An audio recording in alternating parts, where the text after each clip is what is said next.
What a perfect song for really a perfect day outside. My goodness, is it nice? I still will maintain that Prince was not of this planet. When Prince died, he just went home. He was so unique and so different. It's funny, the songs that Prince didn't want to record, he gave to other people and they became mega hits. I mean, think about that. Everything that guy touched became music gold. It is just unbelievable. The number of hits that Prince wrote that you may never know were done by other artists, it's enormous. It's enormous. I could eulogize Prince all afternoon. I love Prince. I'm Big Rick, that's Lola. This is Real Big Talk, and Lola, I got the strangest text message. I actually thought it was a joke until I looked it up. I just got it when I sat down. In my spare time, if there's such a thing, I call sports games. You know, we talk about it every once in a while. Last night I did a hockey game for the Western Pennsylvania Hockey League for the Latrobe Wildcats. They lost. It was a great game. I got to do it at Rostrave Ice Garden, which is where I kind of grew up and learned how to play hockey. So it was pretty exciting. So I get asked every once in a while to do different sports. So I just got a text message a few minutes ago and asked me if I would be interested in calling, are you ready for this? The World Championships of Axe Throwing. I thought I thought it was a joke, so I just Google searched it while I was sitting here. It's legitimate. No, that's real. That's real. No clue. Yeah. Have you ever done the axe throwing? No, I have never thrown an axe, I have to admit. A good Michigan girl like you never threw an axe out in the old backyard somewhere?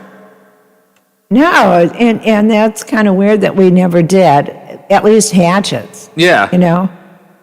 Yeah, I'm kind of surprised. I'll have to ask my brother if we ever indulged in that, because we did skeet shooting and archery, all that, you know. Yeah, I mean, shooting, plenty of that. I enjoy shooting. It's fun, whether it's skeet, target, whatever it is. I enjoy that. And I mean, look, I'm aware that axe throwing is a big thing. It's a big entertainment thing now. In fact, it's a booming part of the entertainment economy. People love to do this. And the guy that sent me the message is a guy that I call, he has a big video production company, and that's how I end up getting, you know, a lot of the side gigs that I do with sports and stuff like that and to call events. And so I thought, he's just, because he owns an axe throwing place, I was like, he's got to be just pulling my chain. But it's actually a real thing. So apparently, and I don't know where it airs, but apparently if you are interested in the world of championship axe throwing, I will be your guy. This is not something I expected to say out loud today. I think that's an interesting profession. That'll look good on your resume. Exactly. When everything collapses for me and I am delivering pizzas, they're going to go, oh, I see here that you used to be an axe. You used to be an axe thrower. Yeah. Good for you, buddy. That has nothing to do with you driving this pizza up Main Street. It may offer you a new avenue for sports, period. You might choose to try to throw an axe and end up being very good. Yeah, I've never done it. And that's, again, my friend owns one. And it's something that I've never done. Oh, you should try. Yeah, oh no, I totally, well, I'll have to learn the rules if I'm going to call it. Well, it goes that way, and if it hits the thing and doesn't kill somebody on the way, they're doing really well. Yeah. Axe to the eye, 3 points. Yeah. I don't know if that's going to be it. If somebody loses an arm, well, you get double for that. Double. Yeah, well, I don't know. This is kind of interesting. I didn't expect to talk about it, but I didn't also never expected those words to actually come out of my mouth. So we'll give it a shot. It's, you know, people are entertained by things now. I mean, really, you think about it, throwing axes is sort of a medieval type thing. Absolutely. If you're a Viking, yeah, you better be able to throw an axe. And now we combine something super dangerous that they used to do to kill other people. We combine it with alcohol and do it for fun. Absolutely. You got to have it. Well, now, I'm sure the Vikings use their fair share of alcohol. Well, I'm sure. Anyway. Plenty of mead aflowing. Yeah. So. But yeah, I don't know. Yeah, I think it's cool. Yeah, we'll do that. I'll commentate. You get into one of those competitions, I will pay to see it. I'll give it a shot. In my mind, it's going to look a lot like the movie Dodgeball, where I'm just kind of sitting there behind a big desk and going, Oh, well, you got to be behind them, you know. Yeah, I cannot sit in front of them. I will not do that. Absolutely not. But yeah, what a strange thing to find myself in. Speaking of sports, here's how we'll actually start the show. At 304-214-1600, I'd be interested to hear your opinions on this. We've, of course, last night, not what we expected. Baylor throttled down until the end. And we congratulate Joyce Wright, who won the TV. We may even actually hear from Joyce and her agent / husband, Mike, today, a little later in the show. But nobody called that except for Mike. He called it on the air yesterday. He said, I'm telling you, Gonzaga hasn't seen anything like this. They're probably worn out from Saturday night. And he felt like, he had Baylor, but he felt like Baylor was going to run with it. I diagnosed it perfectly, and that's exactly, Baylor never looked back. They absolutely never looked back. And I am stunned by that. Gonzaga's good. Look, just because Gonzaga lost one game last, they're a good basketball team. And I would love to see, here's where I wish it was a little bit different for the NCAA. I would love to see the NCAA do best of three, because I think Gonzaga probably did have a letdown. I think Saturday was absolutely so intense that they had just pure mental exhaustion. But I would love to know what would happen if the NCAA did a two out of three. Wouldn't you like to see that? Wouldn't you like to see Gonzaga and Baylor go at it one more time, or possibly two? I don't know. To me, that's what makes tournament sports so fun. The NBA has their rounds of best ofs. Obviously, hockey is the best of best ofs. Yeah. You don't have to like hockey to get involved in a Game 7 and actually root for somebody in a series. College basketball, to me, and I'm really playing off of Mike's point here, and I thought he nailed it yesterday, the opportunity to go from one game is fine. But I think at the end, because I really don't know that the best basketball team won the national champion. I really don't know if they were the best basketball team in all the land. They're very good. Don't get me wrong. They're very good. I don't know that Gonzaga on 8 out of 10 nights isn't the better team. I don't know that they're not, but I think diagnosed correctly, Saturday was intense.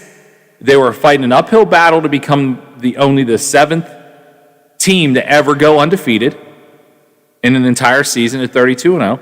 I maintain that Gonzaga is the better basketball team, but Baylor came in and just put their foot down and never looked back. When you look at now granted, I haven't watched Gonzaga at all. But when you look at just the size difference, there was no comparison. Baylor was bigger, stronger, taller, and they were destined to win. I think if you did 2 out of 3, they'd win. Do you? Yeah, they're just a bigger, and it's like Mike said, and I really took to heart what he was saying yesterday. That Sky Conference, Big Sky Conference, or wherever Gonzaga comes out of, that northeast or northwest corner, there's no comparison to when you get into the bigger conferences, like the Big 12 or the Big 10. It just isn't. No, it's not the same. You compare it to football. Anybody coming out of the Big Sky is just going to get absolutely rocked if they go into an Ohio State, a Penn State. Mm-hmm. And, I get that, but I just pure basketball. Gonzaga. There's a reason Gonzaga is as good as they were, and I don't know. For some reason, I love the idea of tournament sports. I love the best out of 7. I love that kind of stuff. And maybe it's just a selfish not wanting to see basketball end for the season because I'm not into the NBA. I can't do anything to get into the NBA. I mean, it could be. The only thing I think I'd watch an NBA game is if all my favorite NBA players from the past came out of retirement and joined one of two teams and they played each other. Yeah, like an all-star. An old school all-star. Yeah, like the NHL does. Yeah, they do. The NHL does that when in different cities when when two teams are playing like in the Winter Classic. A couple Winter Classics I've gone to the day before the Winter Classic, provided the ice doesn't melt. They have an alumni game, and so you can watch the best players of all time, like Lemieux plays and Phil Bourque plays, who calls the show every once in a while, and it's nice to talk to Phil. But you get these guys that are around and available, Jay Caulfield, the local guys that have stayed into Pittsburgh, and then you get the Paul Coffeys back, you get the Mark Recchies to come back, and you love watching that because it's all nostalgia. I mean, nostalgia sells. You can sell the hell out of nostalgia right now on anything. And so when they're playing the Flyers and you get those, those old guys back and you get Tim Kerr out there and some of the best Flyers of all time, it's really fun. I would love, like the NBA, I would watch that so much my eyes wouldn't even be able to handle how much I'd watch of that. But I don't know. I like the idea of the NCAA giving you best 2 out of 3 at the final championship for basketball. We'll go ahead and take our first break. When we come back, we'll actually talk about more sports, but it's more political than it is sports. Interesting happenings yesterday in Texas. We'll talk about it next on The Watchdog. The Variety Show with Bill DeFabio is live on The Watchdog Monday, Tuesday, Thursday, and Friday. We talk to some of the region's best business owners while keeping you informed about area events and happenings. You won't believe who I have on next. Tune in and get with the program. Guests from preachers to pros and even some Super Bowl champions. Join me, Bill DeFabio, from noon to 2 for The Variety Show on The Watchdog. For all of your IT needs, visit OmniPerforms.com. Omni Strategic Technologies, the only IT company that the Watchdog trusts. A serious injury from an accident can be just the start of your worries. What if you cannot return to work? How do you take care of your family if you're disabled? At Gelner Law Offices, we represent seriously injured people and understand their problem. We know how to get you fair compensation. We will work hard to make sure you get the money you deserve for your losses. Don't go it alone. If you're hurt in an accident, call us at 304-242-2900 or visit us at gelnerlaw.com. We'd like to help. Wheeling Coin and Hobby on 10th Street in Wheeling next to the Bridge Tavern in downtown Wheeling wants to buy any and all unwanted gold and silver jewelry. They are paying top dollar for 10, 14, 18, and 22 karat gold plus 925 sterling silver. They also want to buy collectible coins and paper money from before 1933. Wheeling Coin and Hobby is open daily from 9 a.m. to 5 p.m. Monday through Saturday. Coin and Hobby, 304-232-8430, and add them on Facebook.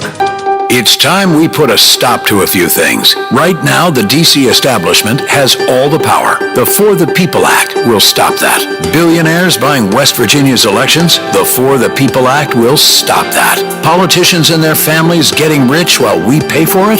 Yep. The For the People Act will stop that too. Senator Manchin, you've always had West Virginia's back. Don't stop now. Stop corruption in its tracks and support the For the People Act, paid for by Represent Us. It's time we put a stop to a few things. Americans voting on machines that aren't made in America? The For the People Act will stop that. States using hackable voting machines with no paper trail? The For the People Act will stop that. Elections with no way to do careful audits or recounts by hand? Yep, the For the People Act will stop that too. Senator Manchin, you've always had West Virginia's back. Don't stop now. Stop election interference and support the For the People Act, paid for by Represent Us.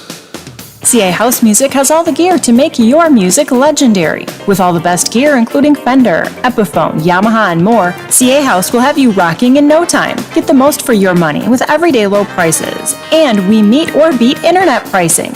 Play before you buy and let our product specialists help you pick out the instrument that's right for you. CA House Music, supporting local musicians since 1872. Play music for life.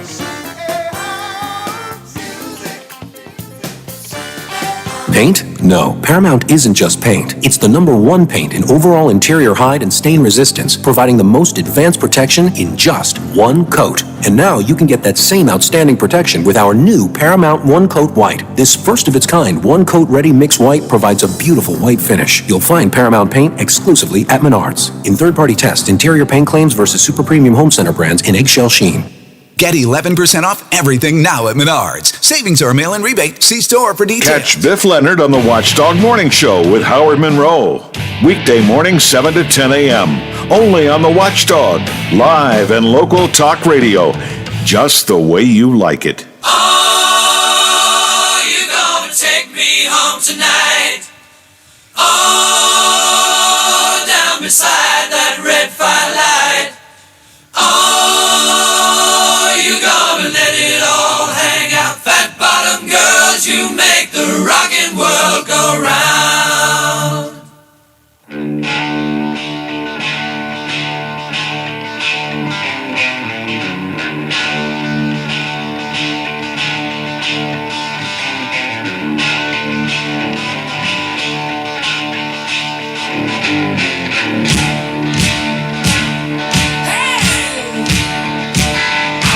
Just a skinny lad, never knew no good from bad, but I knew life before I left my nursery. Left alone with big fat fatty, she was such a naughty natty. You big woman, you made a bad boy out of me.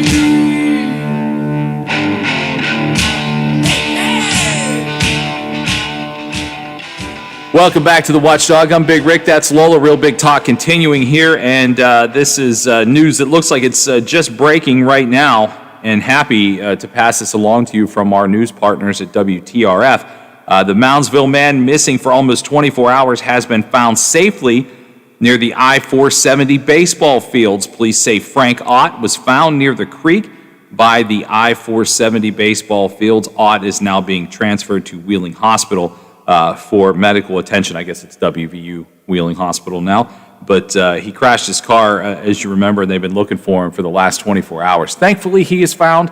They're going to make sure that he, get the medical attention that he needs, but he was found alive. Oftentimes, those stories don't end too good. So thankful for that. Good stuff. Glad they found him and that he's doing all right, and happy to be able to report that to you about the missing man. So this is what I was going to talk about here, and I think I think we're going down such a slippery slope. I don't know how this is ever going to end or if it ever will. Of course, just to catch you up to speed, if you hadn't heard, Major League Baseball pulled the All-Star game out of Atlanta because baseball could not support doing an event in Atlanta due to the new voting laws in Georgia. So that's why they pulled out of there. They said it does not meet the standards of Major League Baseball's expectation. I'm not going to go back and read the whole statement, but you get the gist of it.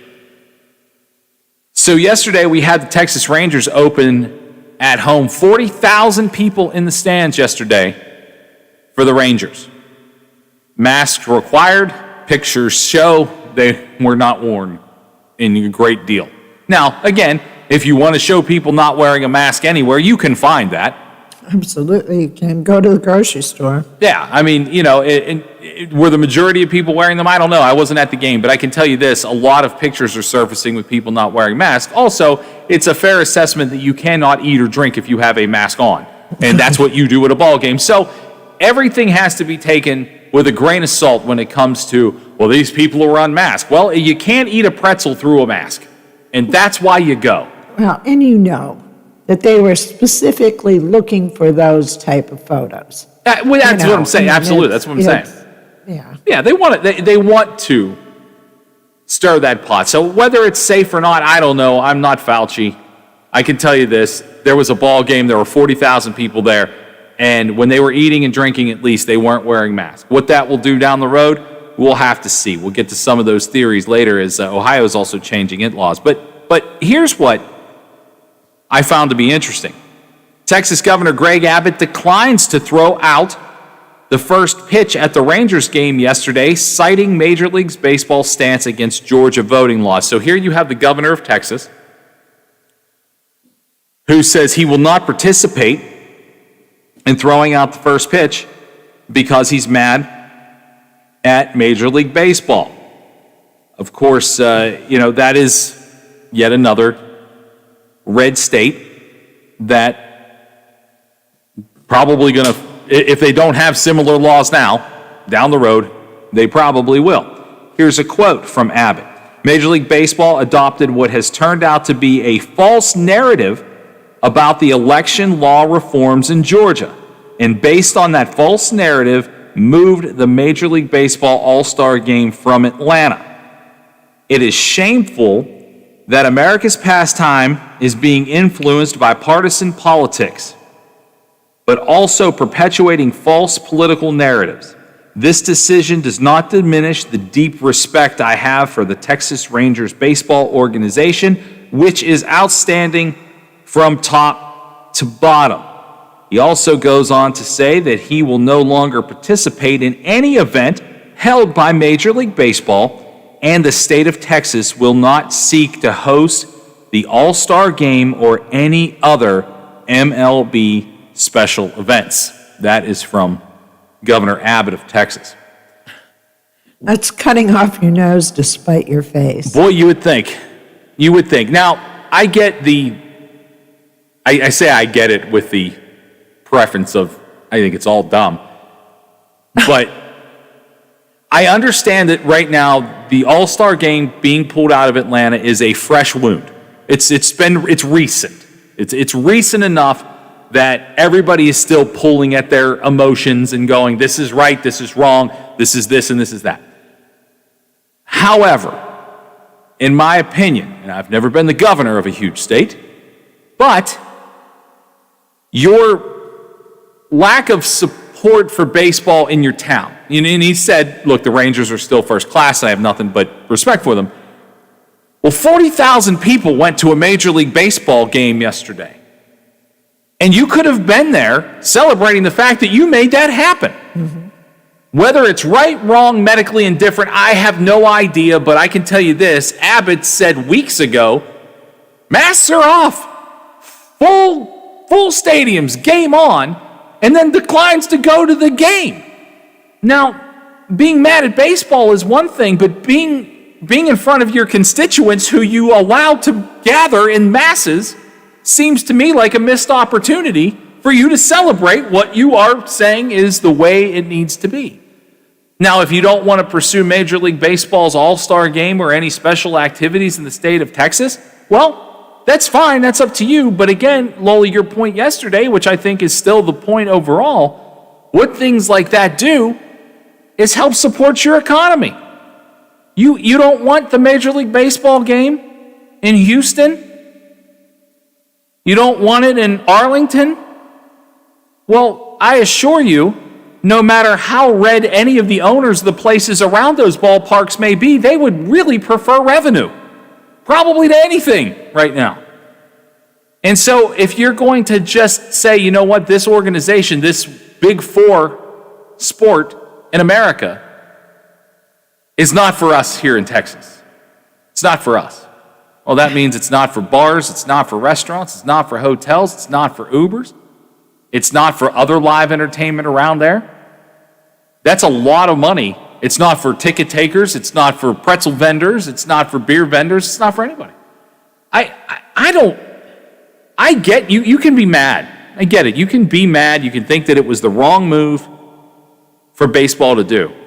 But I think for your state, you don't have to support baseball to support your state, support your constituents. And honestly, I think it's a missed public relations opportunity to show off and say, hey, you're here because I let you sit in this stadium. I think it's weird, don't you? Yes, I do.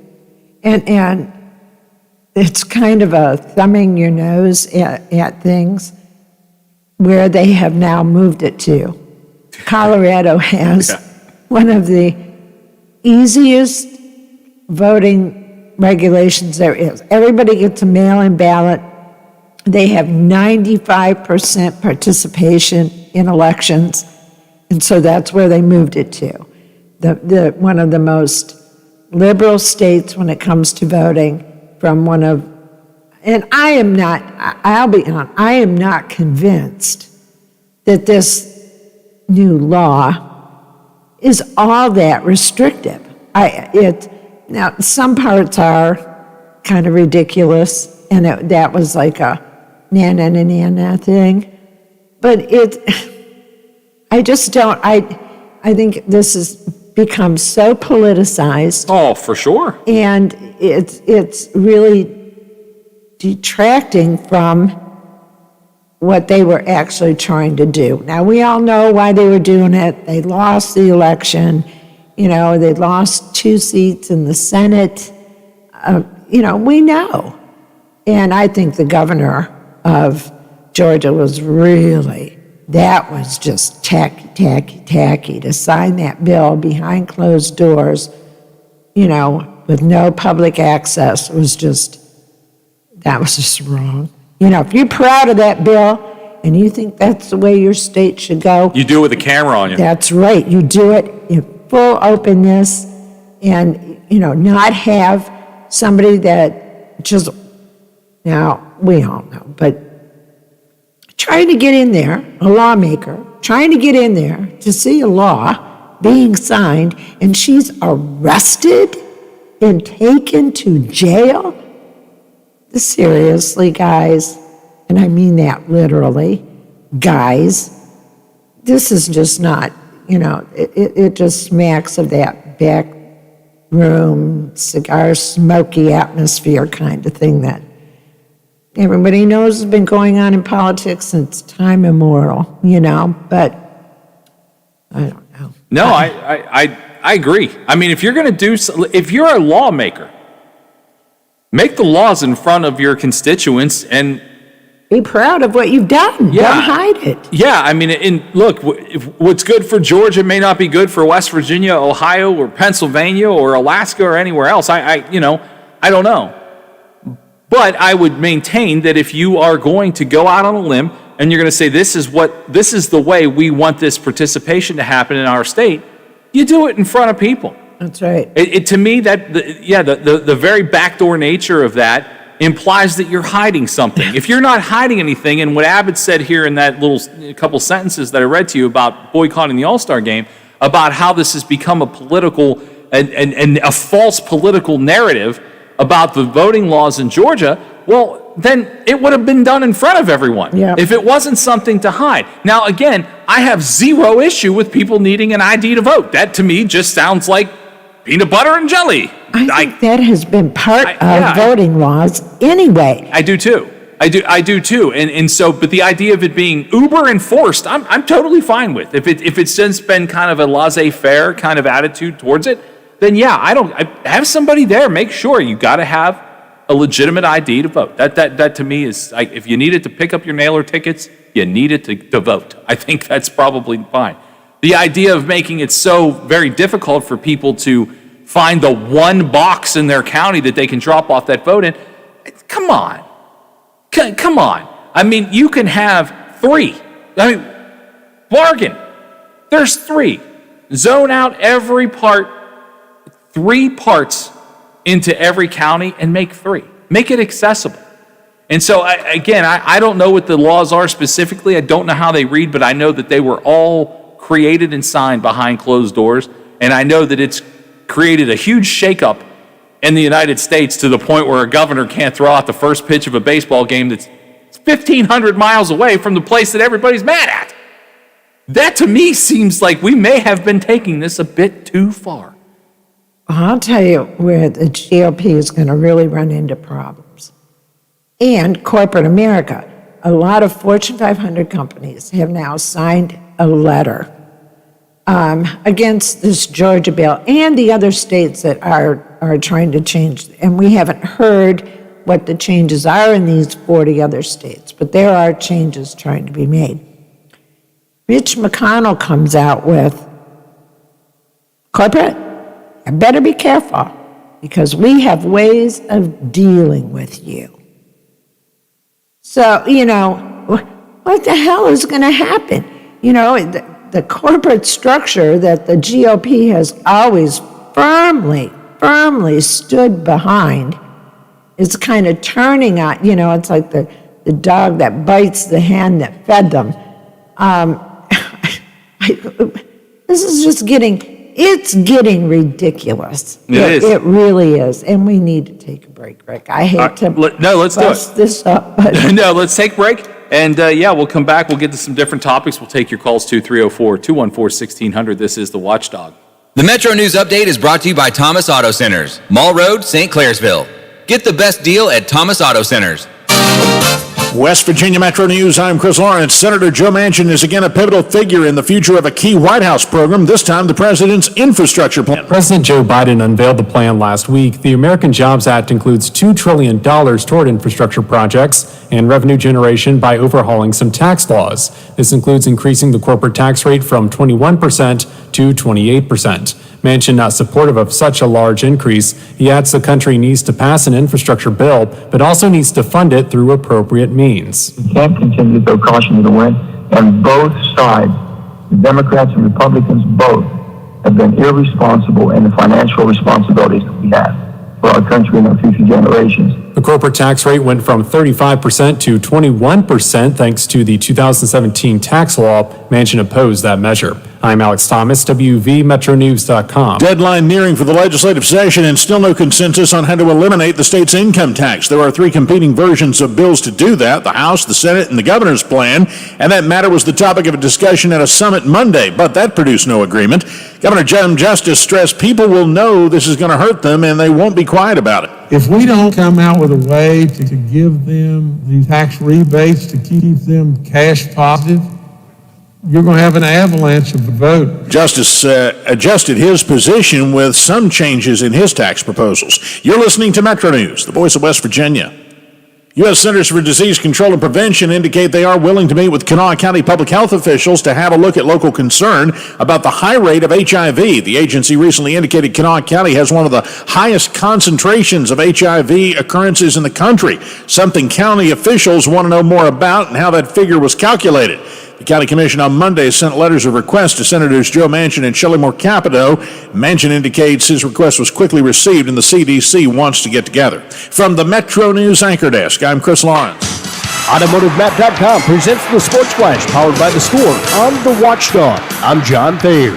Baylor won its first ever men's basketball national championship last night, defeating the Gonzaga Bulldogs 86-70. Gonzaga finishes the year 31-1. Baylor 28-2 with the national title. Jared Butler had 22 points and 7 assists for Baylor. Jalen Suggs 22 points in the loss for Gonzaga. Paige Beckers became the first freshman ever to win the John R. Wooden Award. It was announced yesterday. The award is given annually to the top women's college basketball player in the country. Coors Field in Denver has been chosen to host this year's All-Star Game, according to reports. Download the Score app today, lightning fast sports alerts, so you never miss a thing. It's why the Score app is one of North America's most popular sports apps. I'm John Thayer with the Sports Flash, powered by The Score on The Watchdog. What's in store for your business this week at Staples? Printing you new signs for the times. Get back to business with custom printed signs and sales materials. Staples has hundreds of designs to choose from, or just upload your own. And now at Staples, get 15% off signs, posters, or decals when you spend $75 or more. Some items printed same day when ordered before 2 p.m. Save big on custom printing at Staples. Ends 5/29/21. Exclusions apply. Limit one offer per customer. See store associate or visit staples.com/signage for details. What can help you take advantage of today's low mortgage rates and save money? Rocket can. You could save hundreds of dollars every month by refinancing with Rocket Mortgage at today's near historic low rates. If your current rate is over 4%, you could lower your payment by over $150 a month, saving thousands in interest every year. Call us today at 833-8-ROCKET or go to rocketmortgage.com. Savings are based on Quicken Loans. Internal data. Points and fees may apply. Call for cost information and conditions. Equal housing letter. Licensed in all 50 states. NMLS Consumer Access.org. Quaker Steak and Lube at the Highlands is the perfect place to relax after a long day. Happy hour from 3 to 6 Monday through Friday. Get $2 off appetizers, $3 off domestic drafts, and house wine specials. Quaker Steak and Lube, voted Best Wings USA. Quaker Steak and Lube at the Highlands with another steal of a deal. Get a steak burger and fries all day Monday for only $8.99. It's also Military Mondays. The Lube will take 25% off for all veterans, active duty military, and first responders. Quaker Steak and Lube, voted Best Wings USA. Hey, I'm going to the kitchen. Can I grab you a Coors Light? Yeah, that sounds good. Huh. I never knew there was a zip line in my fridge. Hey, buddy! Yeah! You got 2 Coors Lights up there? You got it! Always brewed down to 34 degrees. With a taste as cold as the Rockies, only Coors Light gives you refreshment every time. Here you go. 2 Coors Lights. Awesome, man. Wow, these are really cold. That's the only way I deliver it. Sure. I mean, you being a mountain climber and all? Yep. You probably need a pretty warm coat in there, huh? Yep. Hey, Ben! Yeah! Ask him if he has any nachos. You got any nachos in there? No. Just icy cold Coors Light? Yep. That makes sense. It is the Rockies. Coors Light, the world's most refreshing beer. Coors Brewing Company, Golden, Colorado. With great beer comes great responsibility. Now, during the Jim Robinson Ford Lincoln Toyota Pre-Owned Super Sale, select from over 80 vehicles in stock starting under $5,000. Most are local trades, many with one owner. Hurry to Jim Robinson at the Highlands, home of lifetime powertrain protection. Now, during the Jim Robinson Ford Lincoln Toyota Pre-Owned Super Sale, select from over 80 vehicles in stock starting under $5,000. Most are local trades, many with one owner. Hurry to Jim. There's a place where family and tradition are forged in the West Virginia hills, strengthened by the inspiration of a world-class education, where hands-on learning is encouraged and applied. A community where you will be supported and be inspired to support others.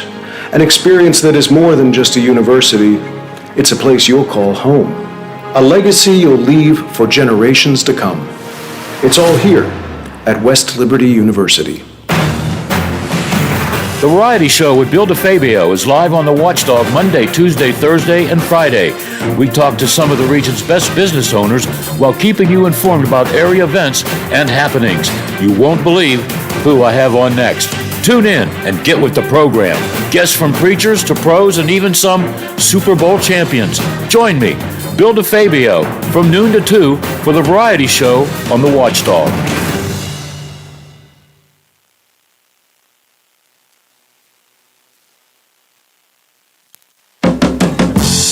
Some people call me the space cowboy. Yeah. Some call me the gangster of love. Some people call me Maurice, 'cause I speak of the pompatus of love. People talk about me, baby. Say I'm doing you wrong, doing you wrong. Well, don't you worry, baby, don't worry, 'cause I'm right here, right here, right here, right here at home. 'Cause I'm a picker, I'm a grinner, I'm a lover, and I'm a sinner. I play my music in the sun. I'm Big Rick, that's Lola. Real Big Talk continues here on the Watchdog, taking you up to the top of the hour. The big subject this hour, and it's also the subject of our poll question over at our website, watchdognetwork.com. Do you support taking the All-Star game out of Georgia? So if you don't want to call in and talk about it, register your opinion over at our website, watchdognetwork.com. Before we went to the break, Lola and I were talking, having a spirited conversation about how just blatantly obvious that the world of backdoor politics happens actually in front of our face, and we do absolutely nothing about it. Lola referenced what Mitch McConnell had to say to a lot of Fortune 500 companies who are all kind of, I think some reluctantly, but also realizing that their workforce, the people that make $6.15 an hour, and not the CEOs probably, are all saying, look, we don't support this, even if it is reluctant, and I will 1,000% bet that it is reluctant on most parts of these big CEOs and leaders of these huge corporations. But we have a workforce, and that workforce is probably heavily made up of people that would support the idea of us boycotting things in Georgia, so I think they are feeling that pressure. McConnell says to CEOs critical of voting restrictions to, quote, stay out of politics. Well, politics doesn't stay out of them. I mean, so let's discuss it and be honest. And McConnell threatening big businesses like, hey, stay out of it, we'll fix you, essentially. Mm-hmm. Well, I'm sorry, everybody, but this is blatantly happening in front of our faces. I mean, this is almost to me an acknowledgement of we take care of who we need to take care of, and we're not going to take care of you anymore if you don't stay out of our business of trying to take care of ourselves. Well, the people like us, just your average, ordinary, everyday people, you know what we can do about it? Vote these people out. But trust me, the next generation that goes in there, I mean, McConnell is not buying green bananas, especially politically. The next people that go in, whoever's next in power, whoever's rising up now to take these positions, they're going to do the same thing. I really don't know that you can maintain all of your integrity as a politician as you climb the ranks.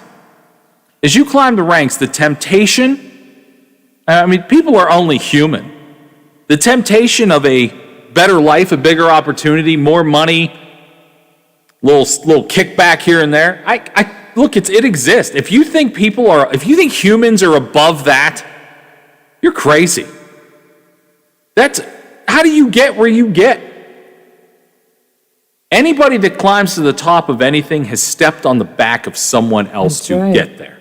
Just remember, that the people you step on to get up are going to step on you on your way down. And there's a different analogy. But I can't remember what it is. But a lot of people do fall from glory. Oh yeah, we've got one. Yeah, a lot of people do fall from it. And boy, the stories that come out about it. I mean, just how even let's just take it out of politics. Look at Deshaun Watson. Deshaun Watson was the hottest free agent, the hottest quarterback to be sought after by any team in the NFL this season. He did a lot of things on the way up, and as soon as that dam broke, the whole Deshaun Watson town flooded. 22 cases against Deshaun Watson right now. So, and that was just to take it strictly out of politics and just say this happens to people who go up as high as they can get and don't necessarily do it the right way, the best way, the cleanest way. Look, we all have done things that we could look back and go, I wish I wouldn't have done this way. We've all, whether it is intentional or done because it just had to be done for whatever success you were seeking, we've all had to break a heart, step on somebody's back to lift ourselves up. We've all had to do that. And it is a nasty byproduct of having to get to the top. But getting to the top matters more to a lot of people than it doesn't. It's, to me, with these kind of conversations with Mitch McConnell, we also saw the Texas Representative Dan Crenshaw told United Airlines to shut up. That's a quote. After the airline followed the same controversial route taken by their competitor Delta Airlines. Of course, they have a hub in Atlanta at Hartsfield Airport, attacking the Georgia voting laws. I get it, but those people also have to fly. At some point, where will we break this down? Where and when will it stop?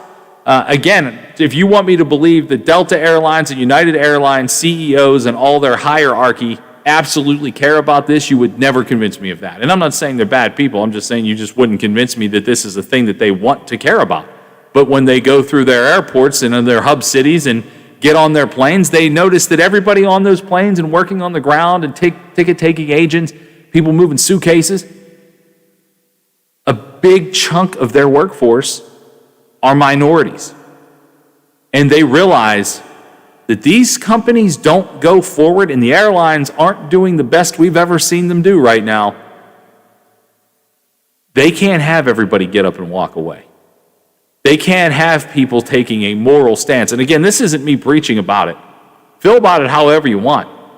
I'm not even really 100% sure how I feel about it because I really don't know how to interpret what I've read because it was all done behind closed doors. I don't really know that I get it fully. But I can tell you this, people are mad. And that I do understand. People are mad.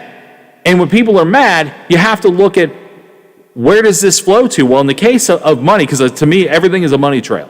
That's right. Well, that money trail might lead all the way up to the top to the CEO's office of Delta Airlines, but I assure you that money trail goes through a lot of low-paying, bottom-end jobs at Delta to get to that big office of the CEO.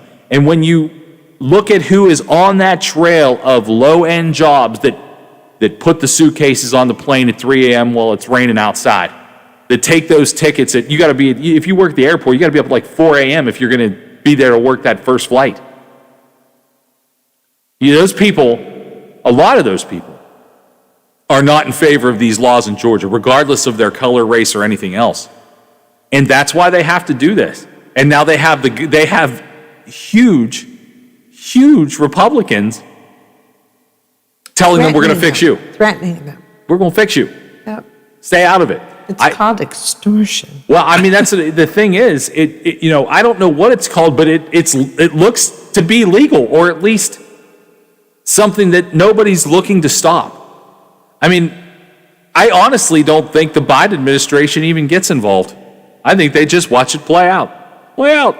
See what you guys do. Because really, it's only hurting the Republican Party to watch them do this to each other. I mean, where do you think a lot of those huge contributions come from? You don't think Delta's ever greased a palm? Come on. Seriously. I mean, I wonder if, and all this, again, started with voter laws, but then went to Major League Baseball. You don't think Major League Baseball and their sponsors have slid a little money through the back door of making, hey, we'll make sure you guys have this if you select this city for the All-Star game? Come on. Oh, that's a huge. That's enormous. That's enormous. So I'm really, the Major League Baseball part of it to me, whatever. The Masters is not going to pull out of Georgia. That is not going to happen. Not going to happen. That is basically a closed event anyway. Oh, yeah. It's not how many of us can actually afford to go, if any other year can afford to go to the Masters. That's the threat of that pulling out of there is non-existent. No, but it doesn't change golf. Major League Baseball is a different story. Absolutely. It doesn't change golf. It doesn't change golf. And you're right, it doesn't change the Masters. And I've never been to the Masters. I can only assume it costs more money than I make this year. Oh, and I mean, think about it. It wasn't that long ago, 15 years, that they made a huge deal about letting Condoleezza Rice go to the Masters. I know. And she's a huge golf fan. She is certainly a huge political figure. And it was just like, we're going to let a black woman into the Masters. I mean, it was like, it's 15 years ago. It's not that long. Golf doesn't care. And you know what? And I love the Masters, and I'll be the first to admit I'm going to watch the Masters. Golf doesn't necessarily feel that pressure like Major League Baseball does. No. Not even close. Because whoever's going to a golf tournament, if you're going to go, I mean, the closest we get, you get the U.S. Open in Oakmont, Pennsylvania. And it's been there every 7 years or 13 years or whatever it is for the end of time. No one is going to say, you know what, I'm not going to buy that ticket to go to the U.S. Open because they didn't pull the Masters out of Georgia. Baseball, however, is losing fans in The Watchdog is FM 98.1, AM 1600 WK. Sorry. It's okay. All right. No, I realize it's probably time for a break. But yeah, the Masters isn't going to pull out of there. This baseball thing, though, going to be interesting to see how that unfolds. We'll go ahead and we'll take our break. We'll come back after 3. We'll get on new topics and we'll take your calls right here on the Watchdog. I'm Michelle Franzen. It's the nation's top economic breadwinner, California racing to vaccinate residents and planning to fully reopen. The target date, June 15th. But Governor Gavin Newsom says residents can't let their guard down now. It is incumbent upon all of us not to announce mission accomplished, not to put down our guard, but to continue that vigilance that got us where we are today. President Biden in Virginia this hour touring a vaccination site in Alexandria. His administration focusing on getting more people vaccinated earlier. President Biden today will announce that 150 million COVID-19 vaccine shots have been administered within his first 75 days in office. Today is day 77. The president recently set a new goal of 200 million shots in arms by day 100.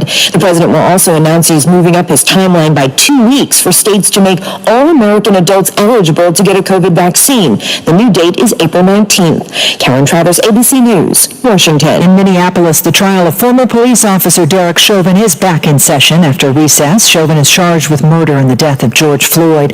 The video showing Chauvin's knee on Floyd's neck last year is at the center of the prosecution's case. Police department training leaders testified earlier today that Chauvin's knee on Floyd's neck was not part of training and detailed procedures on how to defuse a crisis situation and use the least amount of force necessary. ABC's Kev Moten is in Minneapolis. The prosecutors have lined them up one by one. We started at the top with the chief of police who talked about implementing the policy, but now the prosecutors have wanted to put each witness, each trainer on the stand to show that these are the people who train Derek Chauvin. Police in Frederick, Maryland still investigating a shooting earlier today near Fort Detrick military base. 2 men were injured and the gunman, a Navy medic, was shot. You're listening to ABC News. I absolutely love my dog, but the constant shedding, not so much. But then I got a Swiffer Sweeper Pet Kit, and it is amazing. These super thick cloths pick up a crazy amount of hair. Just look at all that. And that was from just one swipe. And the best part?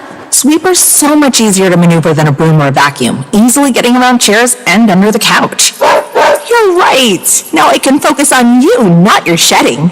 Swiffer Sweeper Pet Kit, because shed happens. We need the forklift over here. Indeed, those unexpected growth can stretch your business thin. Okay, those molds need to be adjusted. The shippers are coming at noon, so we gotta get this done. Like at Dennis's plastic startup, to stay flexible, he needs to get started hiring right away. I need Indeed. Indeed you do. And the moment you sponsor a job on Indeed, you get a short list of quality candidates from our resume database. Visit Indeed.com/credit and get a $75 credit for your first sponsored job post. Terms and conditions apply. Chicago Mayor Lori Lightfoot is promising to bring justice to whomever gave a gun to a young teen. Authorities say 13-year-old Adam Toledo was armed and fled with a known gang member when officers shot him in the chest. I have directed the superintendent and the chief of detectives to use every resource to track down the origins of this gun through tracing, fingerprinting, and DNA, and any other means, and to find the person responsible for giving it to Adam. City officials say they will release body cam video of that confrontation. A controversial plan in L.A. to deal with the city's homeless. Under a new proposal here, temporary homeless sites would be set up on L.A. County's beaches. It's a plan proposed by an L.A. City Council member. This beachgoer says, great. There's just so much beach, and I think it's a great opportunity. Encampments would be set up in the beach parking lots. Jessica Rogers with the Pacific Palisades Residents Association says, no way. This is an area that is of tremendous value, so this motion causes us a lot of concern. Alex Stone, ABC News, Los Angeles. Groundbreaking surgery now allowing a woman to breathe. New York City surgeons performing the world's first successful trachea transplant on a 57-year-old woman. Her trachea damaged 6 years ago after she was intubated following a severe asthma attack. This is ABC News. Businesses that run like clockwork establish routines they trust. That's why over 1 million companies rely on Cintas. We'll help you protect employees and customers with essential safety supplies, inspect your fire protection systems and devices, hygienically launder your uniforms, and keep you well-stocked with the leading hand sanitizers and disinfecting wipes. Learn how Cintas can help you open your doors with confidence. Oh, I'm ready! Visit Cintas.com and get ready for the workday. I'm Michelle Franzen, ABC News. This is ONN. On the Ohio News Network, I'm Daniel Barnett. 2 Toledo police sergeants have been disciplined after being accused of sexually harassing female patrol officers and have been found guilty of conduct unbecoming of an officer. Tyler Paley with affiliate station WTOL-TV in Toledo has more. Chief George Krall says the discipline he handed down was the safest bet to ensure the punishment wasn't overridden by union arbitration. Documents show Sergeant Matthew Gobble has a pattern of making inappropriate remarks. He was demoted to officer and prohibited from any promotion within TPD. He and Sergeant Kevin Neighbors were also suspended, but Neighbors will keep his rank, and both will need to undergo sexual harassment training. Tyler Paley in downtown Toledo. And a judge has temporarily blocked enforcement of an Ohio law requiring fetal remains from surgical abortions to be cremated or buried. Tracy Townsend with affiliate WBNS-TV in Columbus has the story. The law was to go into effect today until Hamilton County Judge Allison Hathaway's decision yesterday, which marked a victory for clinics whose lawsuit argues a lack of rules makes complying impossible, effectively banning abortions. The disputed law aims to replace a previous law that required fetal remains to be disposed of in a humane manner, but without defining humane. Tracy Townsend, ONN News. And I'm Daniel Barnett on the Ohio News Network. Hello, it's John Kozik, founder of 2000. The best in live and local talk returns momentarily on The Watchdog. For all of your IT needs, visit OmniPerforms.com. Omni Strategic Technologies, the only IT company that the Watchdog trusts. Join the Nailers for a hockey weekend April 9th, 10th, and 11th versus the South Carolina Stingrays. Enjoy Frosty Friday on April 9th with $2 beers. Next, the Nailers and Stingrays battle again on Saturday night. Both games start 7:10. Then on Sunday, it's 3 in a row against South Carolina. Puck drops 4:10. Get tickets now for a fun Wheeling Nailers weekend at Westbanco Arena. Call 304-234-GOAL or visit WheelingNailers.com. This is Nail City. Quaker Steak and Lube at the Highlands is the perfect place to relax after a long day. Happy hour from 3 to 6 Monday through Friday. Get $2 off appetizers, $3 off domestic drafts, and house wine specials. Quaker Steak and Lube, voted Best Wings USA. Quaker Steak and Lube at the Highlands with another steal of a deal. Get a steak burger and fries all day Monday for only $8.99. It's also Military Mondays. The Lube will take 25% off for all veterans, active duty military, and first responders. Quaker Steak and Lube, voted Best Wings USA. Hello, everyone. From the Watchdog, I'm the Storm Tracker, Darnell Foster. With a look at your local weather forecast for your Tuesday. Mix of sun and clouds. Daytime high of 78 degrees. Partly cloudy overnight with a low near 57. Plenty of sunshine for your Wednesday with highs in the low 80s. Have yourself a great day, everyone. From the Watchdog, I'm Darnell Foster. The views and opinions expressed on the following program are not necessarily those of this station or its sponsors. News, talk, sports, and rock is all right here, right now. Back to Real Big Talk with Big Rick on the Watchdog.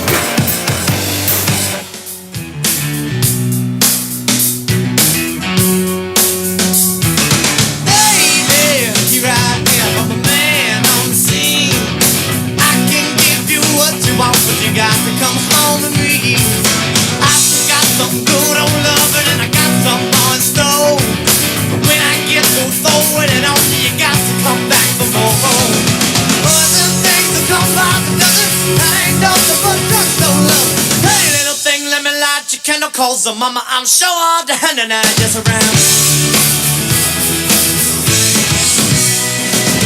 Action speaks louder than words, and I'm a man of great experience. I know you got another man, but I can love you better than him.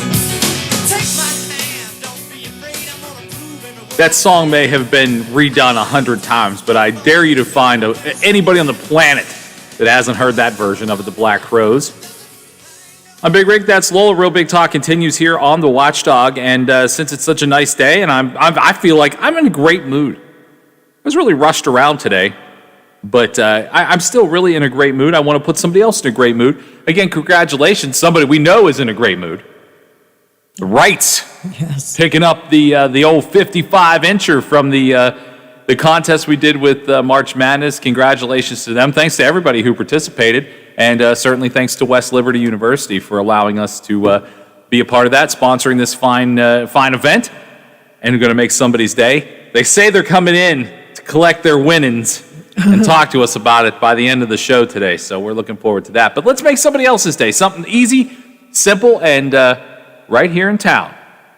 I got tickets right now for tomorrow's Nailer game. Anybody want to go to the Nailer game tomorrow? 304-214-1600, 304-214-1600. Would you like to pick up a pair of tickets to the Nail? Got a couple pair, actually, so if you want to go to the game, give Lola a call right now, 304-214-1600, and we'll hook you up with some Nailer tickets. So that's simple. Just trying to we make people's days here, Lola. That's what we're trying to do. Yes, and it's a great day to come down, go eat dinner first, then go to the game. When you leave, it's not going to be real bitter cold. I mean, yeah, no, it is. It's a great time to go to the game. This is with so many Nailer games coming up too, and the weather getting better. You might be able to just dine outside and then go to a Nailer game. What a nice concept for hockey. Yeah, so get out there, go out, spend your money, take care of your servers and your bartenders. We're gonna get back to it. We're gonna get back to it. It's nice to have some hockey to look forward to in these nicer. Nothing I love more than going to a hockey game in shorts and flip flops, which I'm wearing today because I'm this summer for me. If it goes back down to bitter cold, don't care. I put my pants away, and I'm good with that. Let's talk about Ohio. Big news in Ohio, the opportunity to no capacity limits for outdoor events. This is good for my life for a lot of reasons because, well, I also work in Ohio booking events. So that for me was a welcomed amount of news. Ohio is turning the corner in the coronavirus pandemic, although numbers are up slightly. Hospitalizations are down.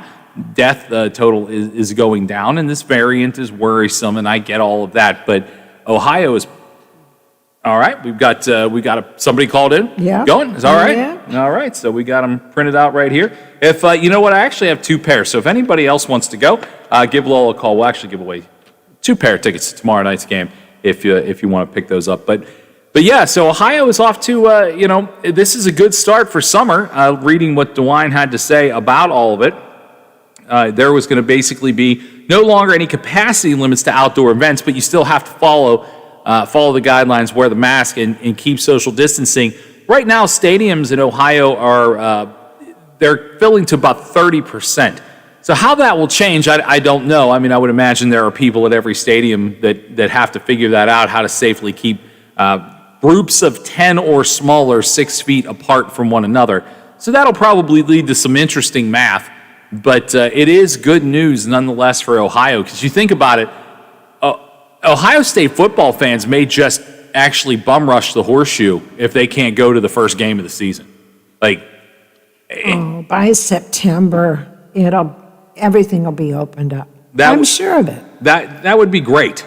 That would be great. But according to Governor DeWine, in the new capacity limits, no longer capacity limits on outdoor events. This includes festivals, sporting events, and they're waiting for an updated consolidation of the state's health orders that will include that change that has not been published yet. So again, how the rules read still hasn't been published to my knowledge, but the distancing will likely reduce the total capacity at most things, but still, it's a step in the right direction. Reds baseball, Indians baseball.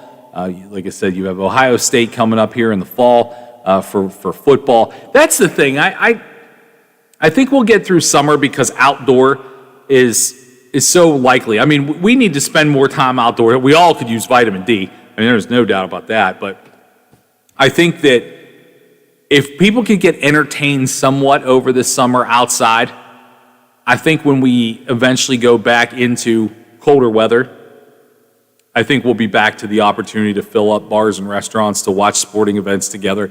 And that, I think, is really the most important thing that people are really thinking about. Because summer, people spend time outside. So I can't imagine an idea on this planet where all of a sudden, because we're finally allowed to go into places, that everybody just runs inside buildings. And we only get really 5 months of enjoyable outdoor weather in these parts. Nobody, I think, is going to immediately go, well, now that we're allowed back in bars, I'm going to run back in there when it's 80 degrees and sunshine out. Nobody's going to do that. So really, it's, it stinks that it's been so long, but really, the opportunity for this time of year to allow us to gather outside may teach us how to, reassociate with one another when it's time to actually go back inside. But I don't see a huge rush of people going, yeah, I can't wait to slam into Quaker Steak and Lube and not sit outside. Sitting outside is why we love this time of year. What about the Blue Jackets? Have they raised the amount on that? No, I think it's all 30%. I think it's a very but they can get 30 in then to a closed arena. Yes. Right. When are they going to open it up for West Banco in the Capitol? I don't know. Come on, Justice. Well, we're going to talk to Steve today at 4. Stephen Allen Adams from The Intelligencer will be joining us. He's the one that follows everything that's going on in this state political. Maybe he has an answer to that. I mean, honestly, to me right now, Justice seems like he is just so intent on tax reform that maybe he forgot there's a pandemic. I don't know. I mean, he does still, I think at 10:30 every other morning or something, he still does it. That's his way of campaigning. Yeah, I mean, he still does. It's not really informative. No. But maybe Steve will have an idea. But yeah, I mean, it would be nice to see a fuller arena over there at West Banco, and I know tomorrow we can ask, the ladies will be here for Winging It. We can talk about what is possible with all of that. We just missed, March, we just wrapped up March, and that was when the professional bull riders were supposed to be here. So we missed the opportunity to have that, but it has been rescheduled for October. It is. Yes, it is. Yeah. She keeps me well informed about the PBR. My buddy wants to go to this so bad. Oh, I love it. And I've never been. He's from Idaho. So, he has a huge belt buckle, like he won some, and you'll have to forgive me because I'm super city when it comes to this kind of stuff. He won a big buckle. His life sounds like a Garth Brooks song as it is. But he won a big buckle. And he wants to wear it to the PBR. He was so excited when he saw that, and then when it got moved back to October, he was like, oh, now I have a reason to wear my jeans and my big belt buckle because it'll be cool enough. I'm like, if that's what you want to do, pal, we'll go. Hey, that's impressive. If you've got a big rodeo buckle, that's something to be proud of. Oh, he can't wait to sport it. He's really great at that kind of.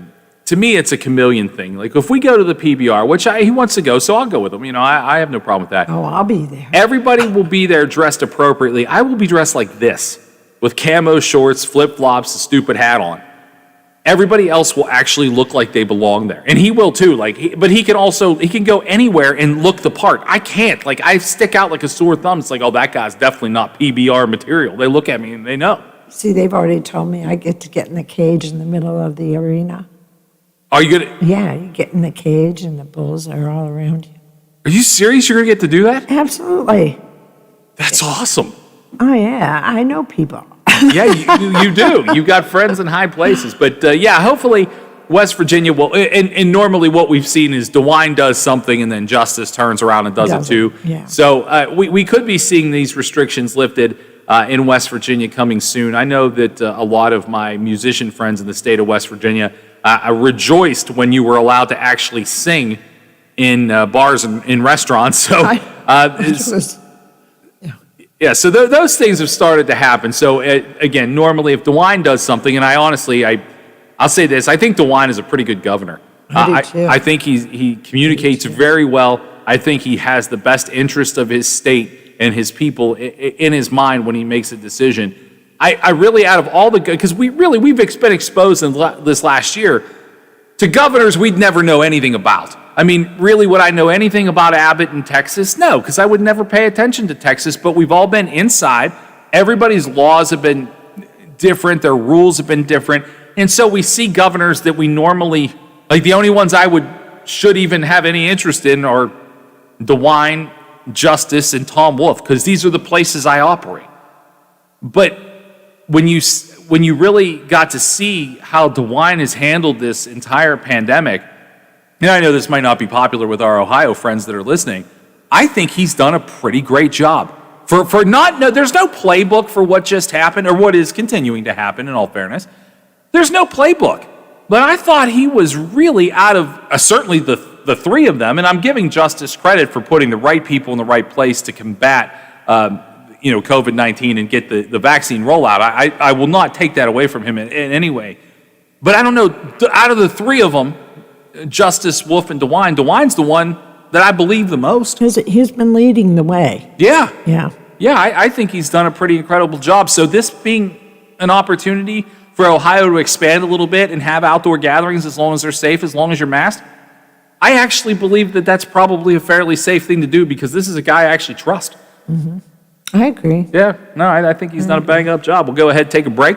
We'll come back. We got a couple more subjects. 4 o'clock, Stephen Allen Adams will join us from the Intelligencer and Ogden newspapers around the state. We'll ask him questions about, obviously, we'll talk a great deal about what's going on with this tax reform. I mean, Justice is hell-bent on making something happen. I don't know that, I think at this point, as long as just something moves forward, I don't think he even cares. He is just absolutely hell-bent on it. We'll talk about that. We'll also get into some other business that the state has going on and see if maybe he does know when Justice is expected to follow suit in DeWine's footsteps like he has before. And again, not a shot. I mean, if it's one, maybe it's good for one is good for the other. But we'll talk to him about all those things. We'll take your calls too. 304-214-1600. This is The Watchdog. You know, there's variety shows, and then there's, well, my variety show.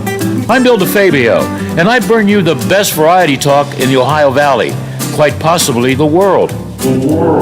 Join me from noon till 2 to talk sports, nostalgia, and hear from some of the legends of the game. You won't believe who I have on next. The Bill DeFabio Variety Show, noon till 2 on The Watchdog. Over the years, you've brought opioids into your home. They helped when you were in pain, and you held on to them, just in case. But holding on to opioids puts your family at risk. Learn more at www.fda.gov/drug disposal. Hello, it's John Kozik, founder and president of TurboTrack Realty, and I buy houses as is, fast for cash. Call me today for an all-cash offer on any of your properties, and we can close within days at 614-362-2000, 362-2000. Do you own a property that's outdated and needs thousands of dollars in repairs? Great, I'll buy it. I'm a private real estate investor who can solve your real estate problems fast for cash. Do you want to sell and just be done with it? Okay, great. I buy vacant properties, boarded up houses, pre-foreclosures, and inherited properties. I also buy apartment buildings, rental portfolios, divorce homes. I even buy my tenant won't pay me the rent houses. I look forward to solving your real estate problems today. Give me a call for an all-cash offer at 614-362-2000, 614-362-2000. In a hurry and need to see a doctor?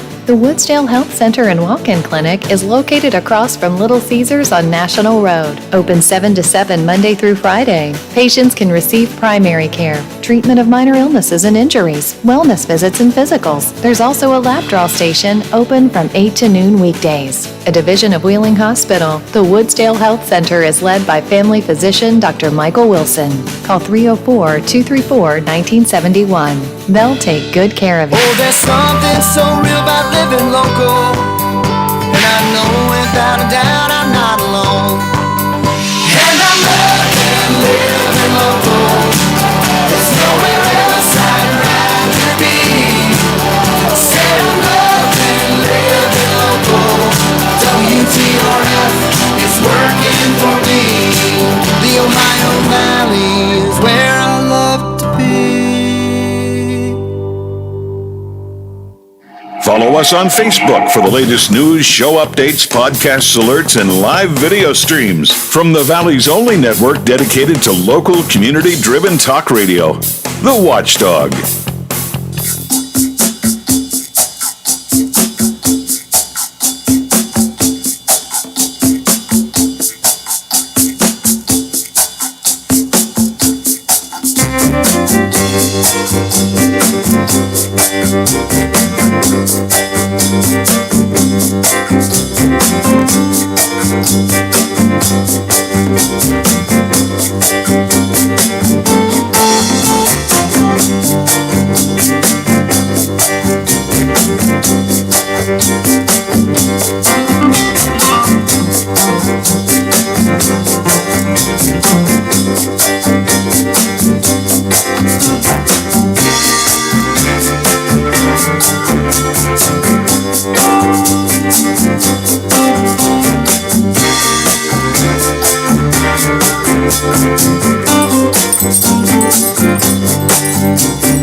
Big Talk continues on the Watchdog. That's Lola. I'm Rick.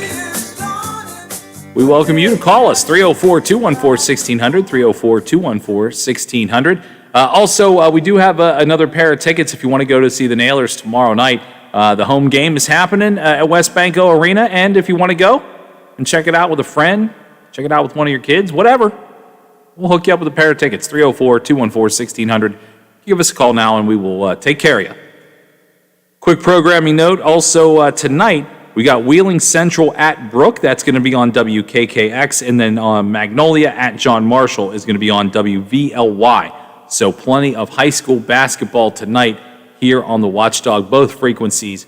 Games in action. We were just talking in the last break about how Ohio is going to open up to really there's no limit as long as you can social distance outside, and that's good news. And I don't know how they judge this. I mean, Florida being Florida it's hard to tell if they're. I mean, if it's just it feels like the Wild West. Anything goes there in Florida. But I thought this story was important to talk about just because I've seen people kind of do this, maybe not to this degree, and it's really not cool at all. So this guy started screaming at people at Disney World. He took his family to Disney World, and he was screaming at them because he passed the tent where there was a temperature check.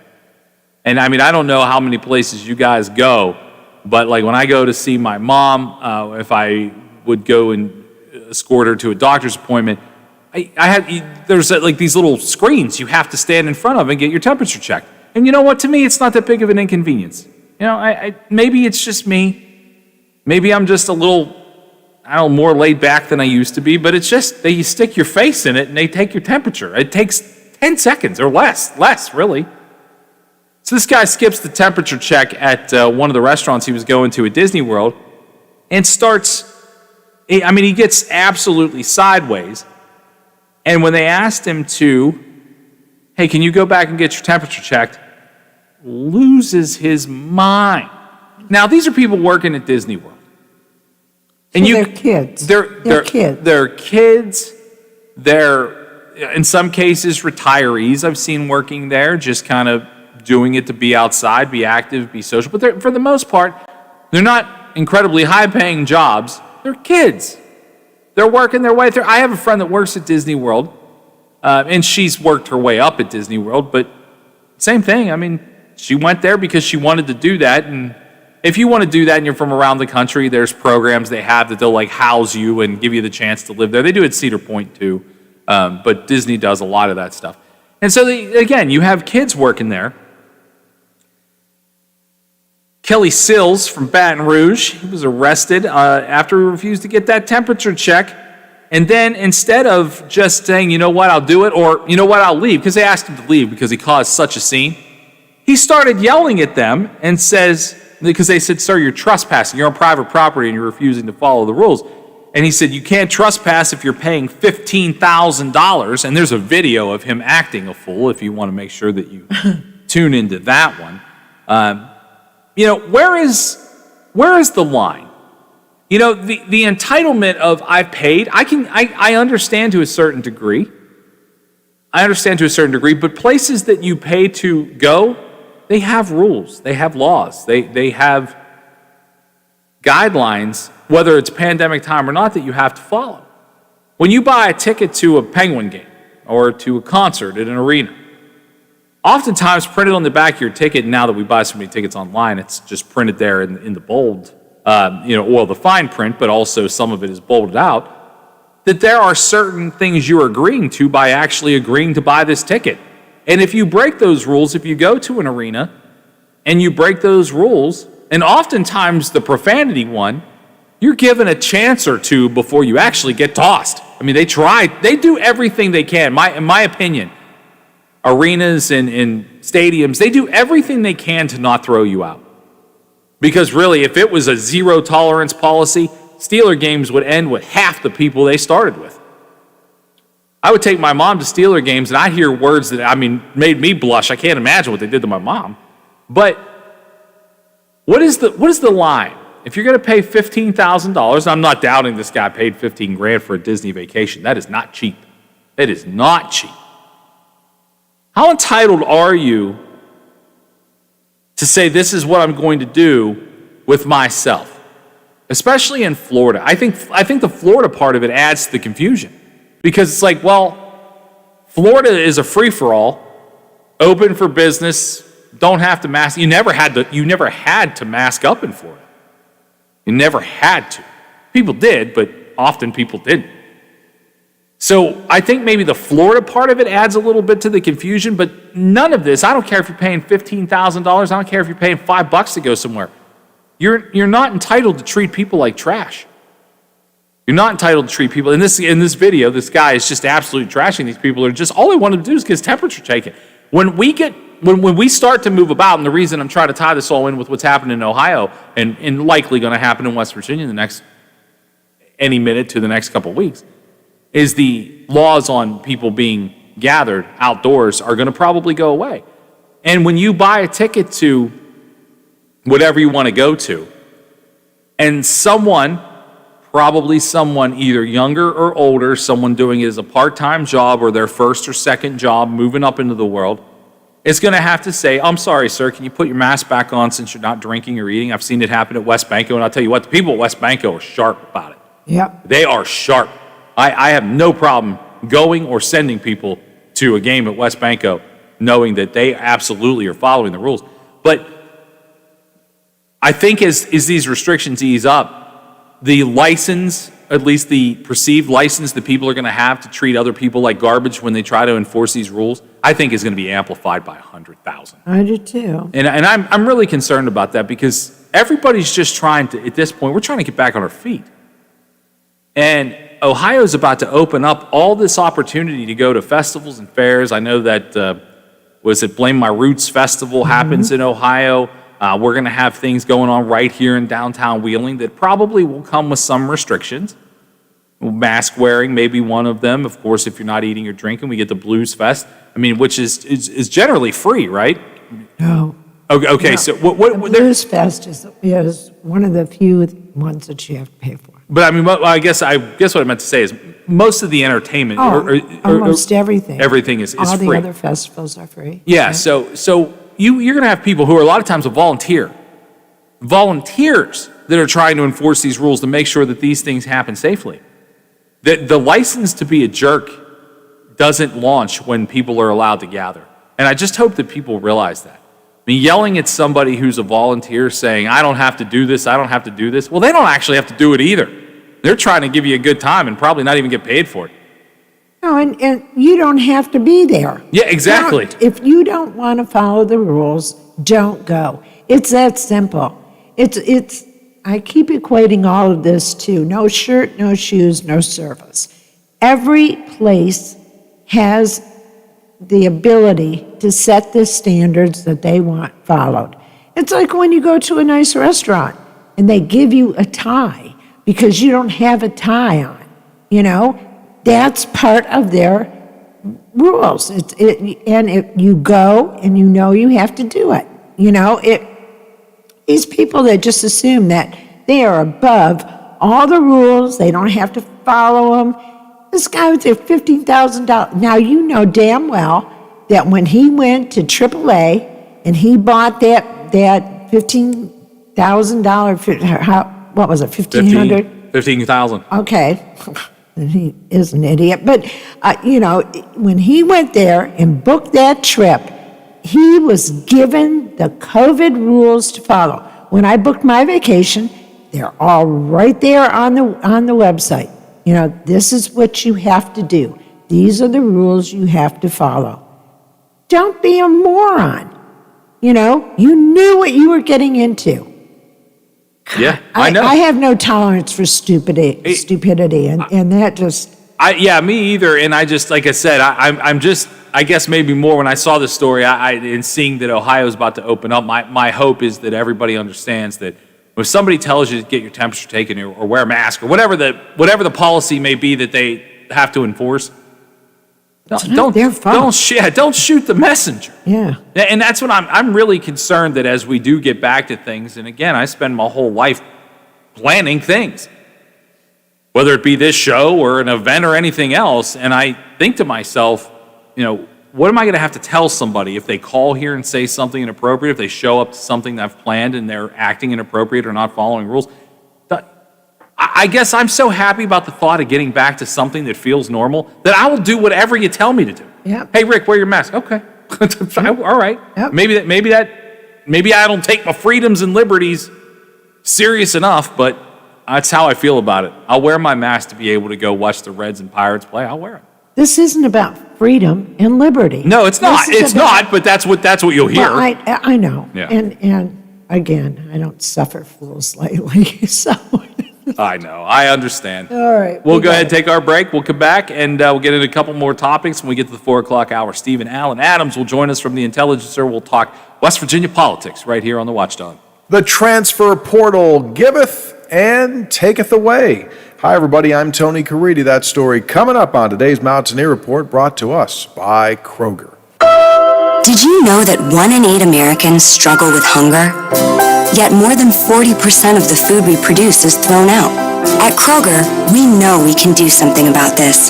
We're donating more food to local food banks through our partnership with Feeding America. And we're working with World Wildlife Fund to end food waste. But we can't do it alone. And we hope you'll join us in creating a world with zero hunger and zero waste. Visit thekrogerco.com to learn how you can help.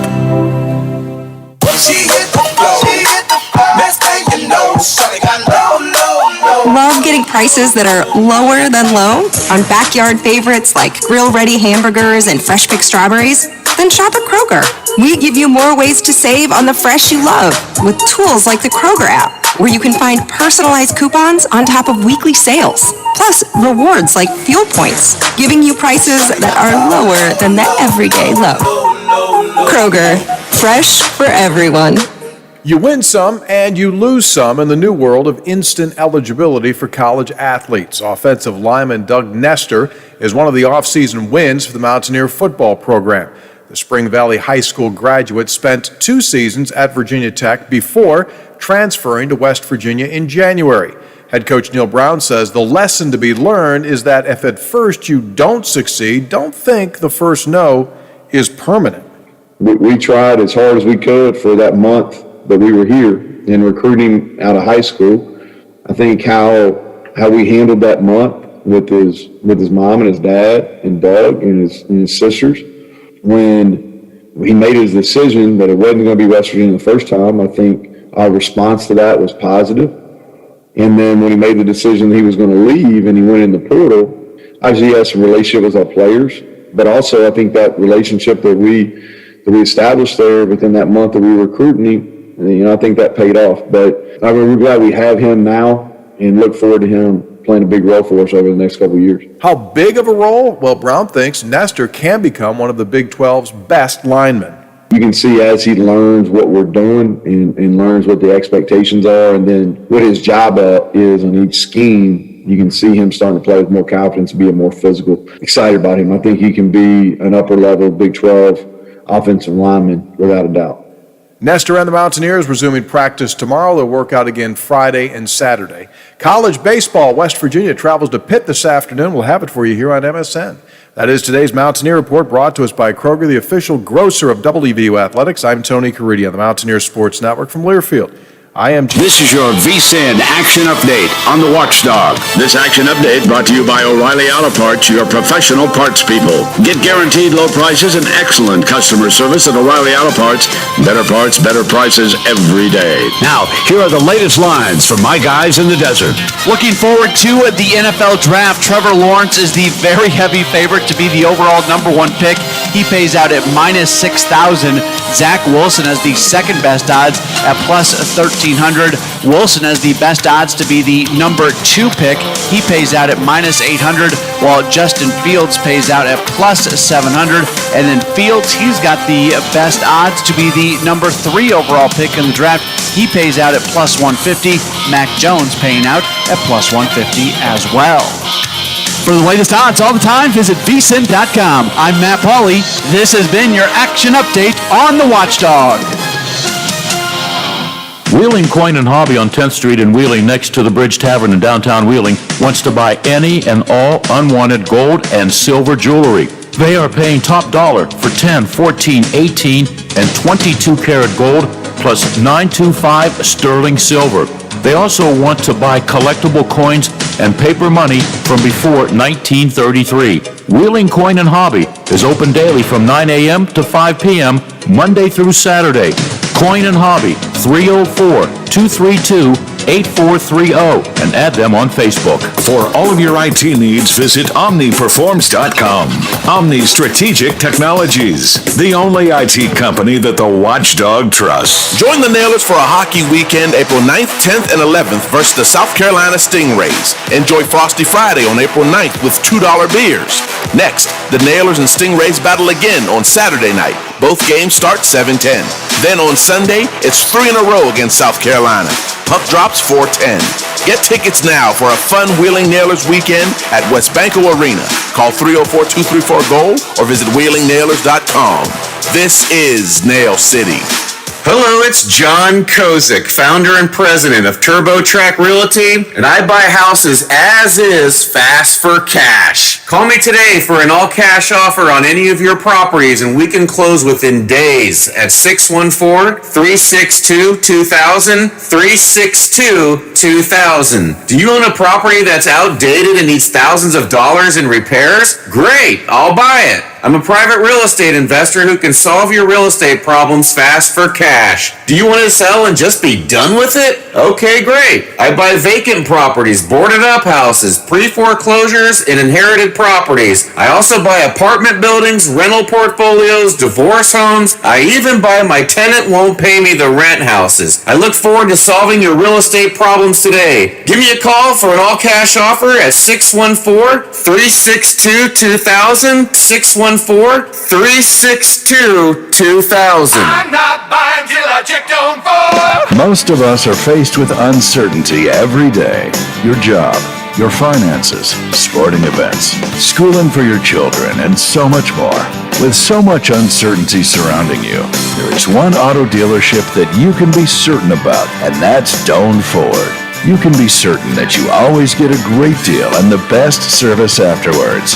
Being in business for over 50 years has given Doan Ford the reputation of being a strong, reliable dealership. Be certain. Choose Doan Ford. Online at DoanFord.com. I'm not buying till I check Doan Ford.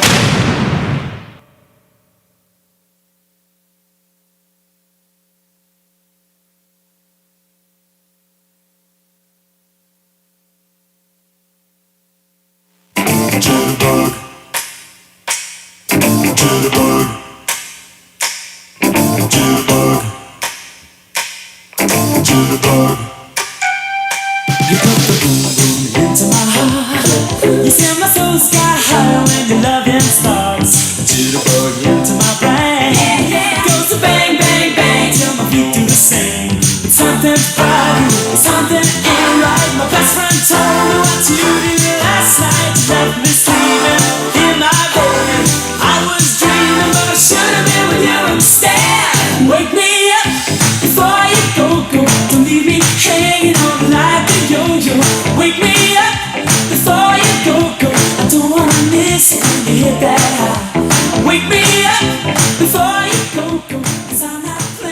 Welcome back to the Watchdog. It's 3:45. I'm Big Rick. That's Lola.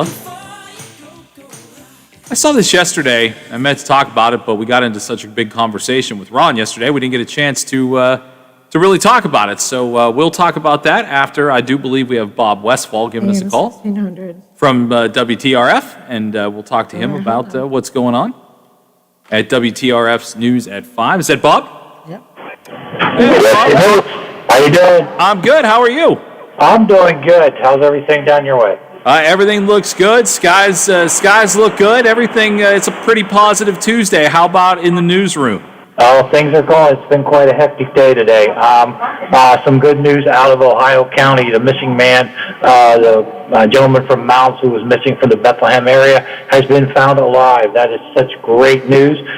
Frank Gott, who's been missing about 24 hours, was found today near Wheeling Creek up by the 470 ball fields. Stephanie Grinley was there all day. She will have an update live for us at 5 and 6 on that. So that's a great ending to a good story. So we oftentimes have to talk about the other way of those stories, and it is what a positive thing. I mean, will we get details on how he ended up there? That's what we're trying to get, some more details on that. We did talk to Lou Vargo, who's the Ohio County Emergency Management Director. Lou was literally in tears.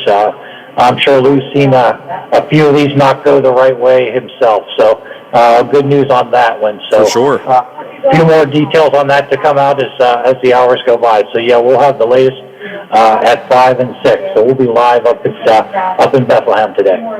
Well, yeah, that is terrific news, and I mean a lot of the things we've seen around here, Bob, especially river related, have not gone well. So it's nice to get one on the W column when it comes to a story that had potential for nothing but sadness. Yeah, I'm sure he was in tears. That's an emotional story. Yeah, it's a great story. One other thing we're working on today, I don't know if you saw the Time article over the weekend. Time was here in Wheeling dealing with the homeless situation. I believe we had 23 deaths or something to that effect over the last year or so. They were here dealing with talking to homeless. We followed up today with Crystal Bauer, Project Hope, John Moses of Youth Services, and we talked to the photographer that took some of the most stirring pictures of the article, local girl named Rebecca Rieger. So we're going to have that story. DK was out today among the homeless camps, so we'll have that story too as well. So another emotional piece coming from our crew here at 7 News. Yeah, well, it sounds like it does. It sounds like a couple of tearjerkers coming up at 5 and 6, but we appreciate the update, Bob, and we'll give you a shout tomorrow. All right, great, guys. I appreciate it. Have a good one. All right, thank you. That's Bob Westfall, WTRF. You can check out the live news right after this show starting at 5 o'clock right here on the Watchdog. And, that is I can't imagine what that must have been like for that gentleman's family, wondering where he's been for the last 24 hours. Definitely interested in hearing the details on how he ended up there and how that went. But, my goodness, what a good ending to know that gentleman is getting the medical treatment that he needs at WVU Wheeling Hospital, and that he should be just fine. So that's wonderful. I saw this Lola yesterday, and just a quick little philosophical thing that we can talk about, because to me, I struggled with thinking about it. You and I oftentimes get our delusional thoughts about driving past the lottery billboard and what we would do with the money. Well, this is a little bit smaller and a little bit different, but your mind kind of runs wild at what you would actually do. There was a woman who worked at Goodwill, and she found $42,000 in a donation, in a donation bag. Now, the $42,000 wasn't a donation to the Goodwill. There were clothes and items that were being donated. The $42,000 happened to be in there. And she returned it. She tracked down who donated it and returned it. I tell you. I know. In 2021, money is tight. People are struggling. I would imagine if you work at the Goodwill, you're probably working for around minimum wage. It's probably not a huge financial booming business for you to be in on even a 40-hour-a-week basis. I tell you what, if you have $42,000 cash in your hand and no one would know, what would you do? I know. I cannot. That would be a hard. I know everybody thinks that they should say, "Oh, I would give it back." Those people never had 42,000 carefree dollars in their hand. Well, even 1,000. Yeah. I mean, let alone 42. Holy Toledo. Yeah, I hate to say it, but my first instinct was, well, let me see here. What would I do? I'm not trying to. I totally believe in putting positivity into the world. I mean, some days there are times where this show is probably positively sickening because I am excited that the sun is out. I am excited about what's coming next. I get excited about things, and I'm not going to apologize for that, but I get it. Sometimes it's probably, some people love just to harp on the negative, and I'm not that person. So the idea of the positivity of giving that money back and finding its rightful owner is totally there in most sense. But boy, you just never know what you would do if you actually had $42,000 of, you can't put a picture on whose it is. If it's Bill Gates' pants that he donated and has $42,000 in it, do you care? Hell no, you don't. If it's someone who is giving to the Goodwill out of the goodness of their heart, well, maybe they need that 42 grand more than they need anything else in their lives. Who knows? I mean, but that's the thing. You would mentally go down this path. And this is, I do have a method to my madness here, but you would go down this path mentally that you would struggle with every time you spent $1, $10, $15, $20, $30, $1,000 of that money, you would wonder what that money was intended for by its original owner. And I mean, you could tell yourself all day long, well, if somebody has $42,000 in cash, they obviously aren't, and they didn't care that it was in this bag, that they must not need it. And that's how I would probably center myself and go, I need this way more than they did. But here's what I'm saying. Sometimes we allow ourselves to build that kind of narrative in our head. How do we justify this or justify that? What would we do if things happened that we could, I mean, it didn't happen to us. It happened to some girl, I think, in Oklahoma. Well, here's where I'm getting to with this. Sometimes we take ourselves and our imagination of what we would do in certain situations, and we let it run wild. We let it run wild. And that is what happened to Cher. Did you see this story? Mm-mm. Now, Cher is 74 years old. I mean, Cher has been around in my lifetime. Cher was already famous when I was born, and she's still famous. Cher still sells out arenas when she performs at 74. So, for people, and there will be people that go, well, Cher's not even relevant. Well, Cher's still very relevant in the world of entertainment. She had a series of tweets over the weekend basically claiming that if she had been in and around the scene where George Floyd was killed, that he would not be dead, that she would have stepped in and saved him. Now, theoretically, we had somebody actually call, a great caller, and honestly, I think came from the very right place that a lot of people would come from. I would have yelled, I would have screamed, and we all think we would never want to watch a man die in front of us, so we all think we would step in and do something.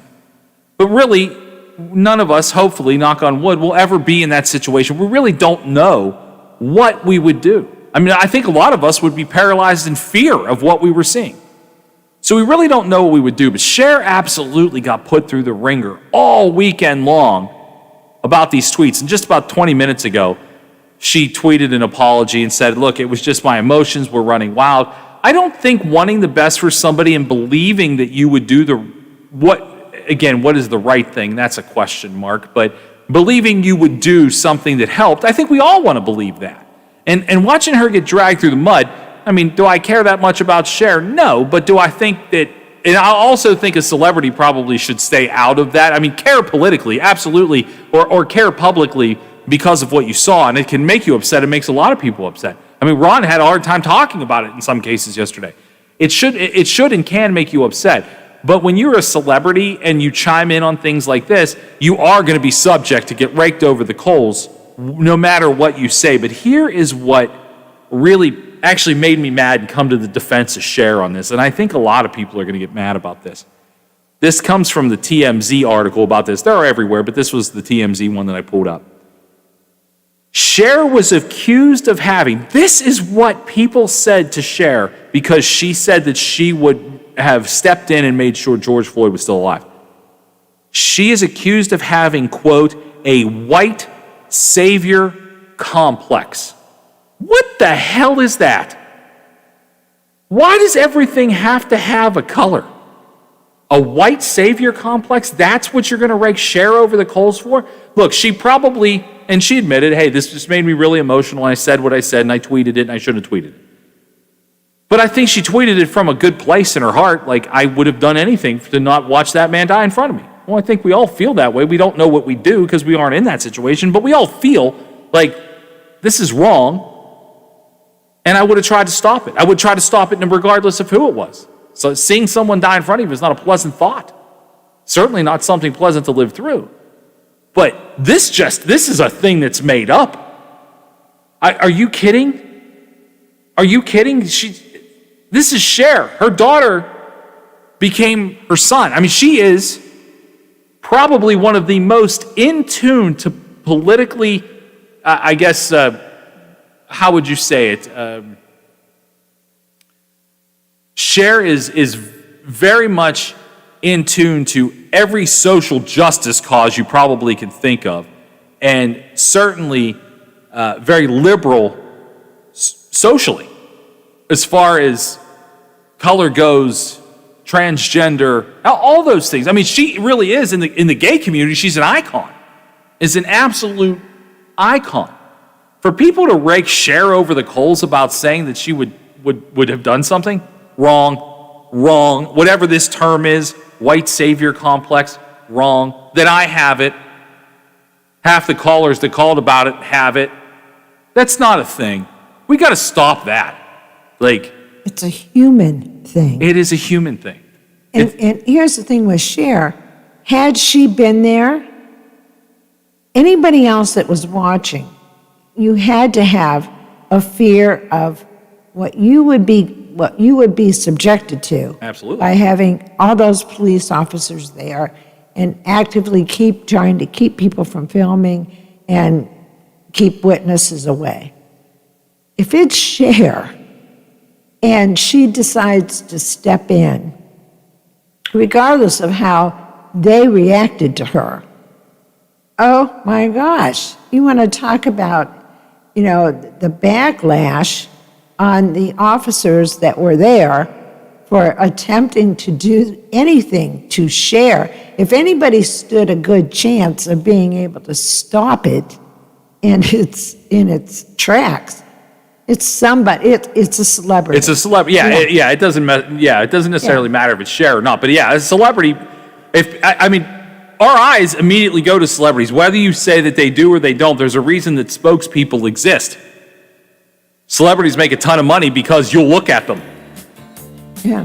But I don't know. I just thought that whole thing was just brutally inappropriate. Yeah, maybe she misstepped and shouldn't have said it. But then again, she should have been. She said what most of us thought. Exactly. But when celebrities stick their faces into things, sometimes they get them bit off. But this was absolutely absurd. I really am starting to turn the corner on how I feel about so much of this stuff. We're going to go ahead and take a break. Stephen Allen Adams will join us next. We'll talk about West Virginia state government and what you can expect tax-wise coming up on The Watchdog.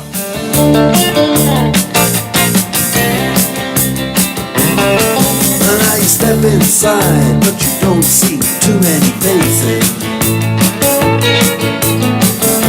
Coming in out of the rain, they hear the jazz go down. Competition in other places. The Watchdog is FM 98.1, AM 1600 WKKX Wheeling, FM 97.7, AM 1370 WVLY Moundsville. The ABC News is brought to you by Thomas Auto Centers, Mall Road, St. Clairsville. Get the best deal at Thomas Auto. From ABC News, I'm Michelle Franzen. President Biden at the White House this hour. He's expected to announce the U.S. will ramp up vaccinations even further and early up and push up the eligibility dates for shots by 2 weeks to April 19th. The president recently set a new goal of 200 million shots in the arms by day 100. He met the target of 150 million shots in his 75 days in office 2 days ago. California moving toward reopening its battered economy, targeting June 15th to lift restrictions. Governor Gavin Newsom today. On June 15th, all things being equal, and we continue that good work, we'll have moved beyond that blueprint, and we'll be opening up this economy and business as usual. Newsom says the mask mandate, though, will likely remain beyond June 15th. The jury in the Derek Chauvin murder trial of George Floyd heard testimony today about the training Minneapolis police officers, including Chauvin, received. Jurors have heard from the chief of Minneapolis Police to the head of training at the department, who have all said that they did not find Derek Chauvin's actions to be in line with department policy and training. Today, jurors heard from Lieutenant Johnny Mersel, who is a use of force instructor, and said that Chauvin's use of his knee on Floyd's neck would not be authorized for someone who is handcuffed and under control. The defense has emphasized that officers may have a subject under control, but the situation at large may not be, pointing to the growing crowd around the officers during the incident. Mark Remillard, ABC News. In Maryland, an update on a shooting today. Petty Officer 3rd Class Fantahun Waldesenbet used a rifle to shoot and kill 2 fellow sailors at a Navy-related building near Fort Detrick in Maryland, where all 3 were assigned. One victim is in critical condition at Baltimore Shock Trauma, remains in critical condition. Our second victim, very thankfully, is being treated but expected to be released tomorrow. Frederick Police Chief Jason Landau said Waldesenbet fled to Fort Detrick, where he was shot and killed. ABC's Aaron Katursky. You're listening to ABC News. Hi, I'm Brooke Burke, and I have a question for you. Do you ever consider just how important your feet are? They're quite literally the foundation of your body, and if you don't take care of them, you're asking for problems. That's why I wear Skechers' new Arch Fit shoes. Skechers teamed up with podiatrists to make a shoe that provides total foot and arch support. They used 20 years of data to design a podiatrist-certified insole that distributes support across the arch, no matter what foot type you have. Plus, Skechers Arch Fit provides extreme comfort. In fact, these just might be the most comfortable Skechers I've ever worn. Whether I'm walking or standing, they feel like a dream. Just try them on and you'll feel the instant difference. So if foot care is as important to you as it is to me, check out Skechers Arch Fit. They're podiatrist certified, they're comfortable, and they look great. Because when it comes to preserving my body, I know Skechers has my back. And my feet. Get the support you need with Skechers' new Arch Fit at a Skechers store near you, Skechers.com, or wherever stylish shoes are sold. UK officials weighing the possibility of a vaccine passport. ABC's Tom Rivers is in London. The British government is currently looking at options. Vaccine Minister Nadeem Zahawi. It's only responsible as we see how this virus behaves, as we see how other countries are utilizing technologies to make sure that they keep the virus under control, then we should look at the same thing. It's only the right thing to do. In the short term, the government says such passport measures are off the table. Jordan is banning news outlets and social media users from putting out content related to an alleged coup plot by the former crown prince. An audio recording appears to support the claims of Jordan's former crown prince that the royal family tried to silence him for criticizing the regime. The audio captures the military chief of staff telling Prince Hamza he's under house arrest for meeting with individuals who, quote, started talking more than they should. There's no mention of the Hashemite kingdom's later accusations that Hamza was involved in a foreign plot to destabilize Jordan. Hamza's American mother, Queen Noor, referred to those charges as, quote, wicked slander. Jordana Miller, ABC News, Jerusalem. North Korea pulling out of the Summer Olympics in Tokyo. It says because of the coronavirus pandemic. South Korean officials had hoped to use the games to re-engage with the North as talks have stalled. Tokyo Olympics set to begin in late July. This is ABC News. Here's the dirt on dust. It may seem fine, but it's actually made of dead skin cells and dust mite droppings. That's where Swiffer heavy-duty dusters come in, with thousands of specially coated fibers to trap and lock dust in one swipe. Dust can't hide on ceiling fans and bookshelves anymore. When you're done, just remove the disposable cloth and voila! That dust is gone for good. Now that you know the dirt, say goodbye to the dust. Swiffer heavy-duty dusters. Stop cleaning. Start Swiffering. I'm Michelle Franzen, ABC News. This is ONN. On On the Ohio News Network, I'm Daniel Barnett. 2 Toledo police sergeants have been disciplined after being accused of sexually harassing female patrol officers and have been found guilty of conduct unbecoming of an officer. Tyler Paley with affiliate station WTOL-TV in Toledo has more. Chief George Krall says the discipline he handed down was the safest bet to ensure the punishment wasn't overridden by union arbitration. Documents show Sergeant Matthew Gobble has a pattern of making inappropriate remarks. He was demoted to officer and prohibited from any promotion within TPD. He and Sergeant Kevin Neighbors were also suspended, but Neighbors will keep his rank, and both will need to undergo sexual harassment training. Tyler Paley in downtown Toledo.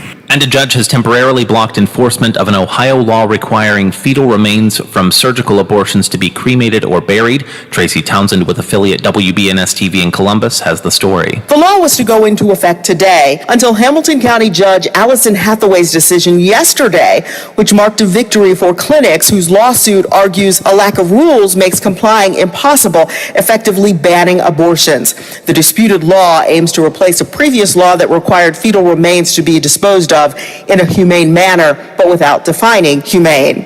Tracy Townsend, ONN News. And I'm Daniel Barnett on the Ohio News Network.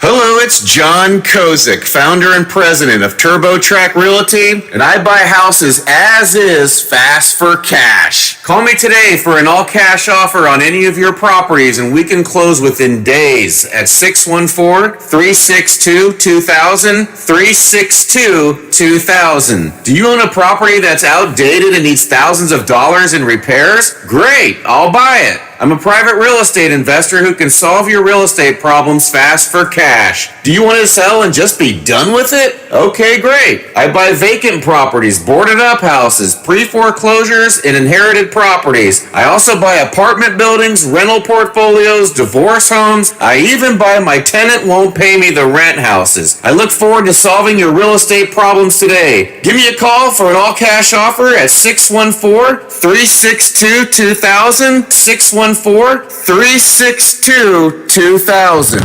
Thank you for riding with the Watchdog. Live and local. Just the way you like it. Now at Menards, save big money in your next project with 11% off everything. Lithonia has a wide variety of utility lights to choose from for your garage, basement, or workshop. They have integrated LED lights that will last for years. All Lithonia utility lights are 11% off. Get 11% off everything now at Menards. Good through April 10th. Savings are a mail-in rebate. Some exclusions apply. See store for details. Save big money at Menards. It's time we put a stop to a few things. Right now, the D.C. establishment has all the power. The For the People Act will stop that. Billionaires buying West Virginia's elections? The For the People Act will stop that. Politicians and their families getting rich while we pay for it? Yep. The For the People Act will stop that too. Senator Manchin, you've always had West Virginia's back.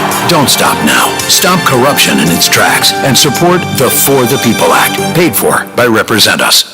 It's time we put a stop to a few things. Americans voting on machines that aren't made in America? The For the People Act will stop that. States using hackable voting machines with no paper trail? The For the People Act will stop that. Elections with no way to do careful audits or recounts by hand? Yep, the For the People Act will stop that too.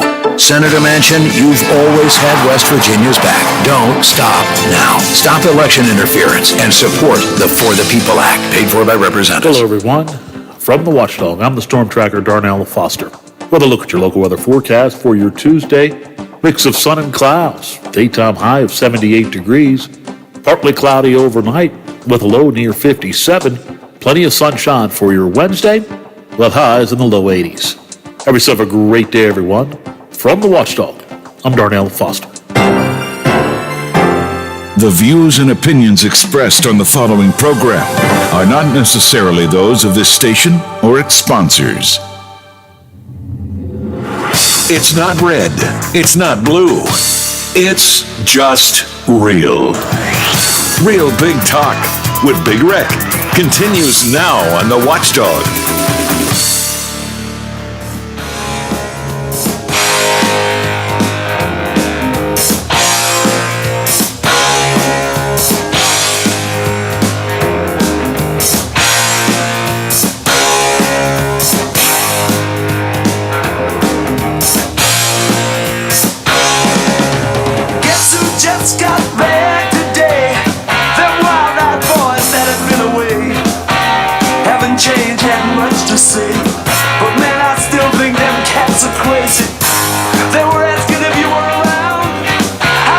was where you could be found. I told them you were living downtown, driving all the old men crazy. The boys are back in town, boys are back in town. Welcome back to the Watchdog. I'm Big Rick. Lola's here, and joining us on the phone is all things political. He writes for the Intelligencer and Ogden newspapers around the state, and he gets it because he has to, because I wouldn't understand it if he didn't. Stephen Allen Adams, welcome, my friend.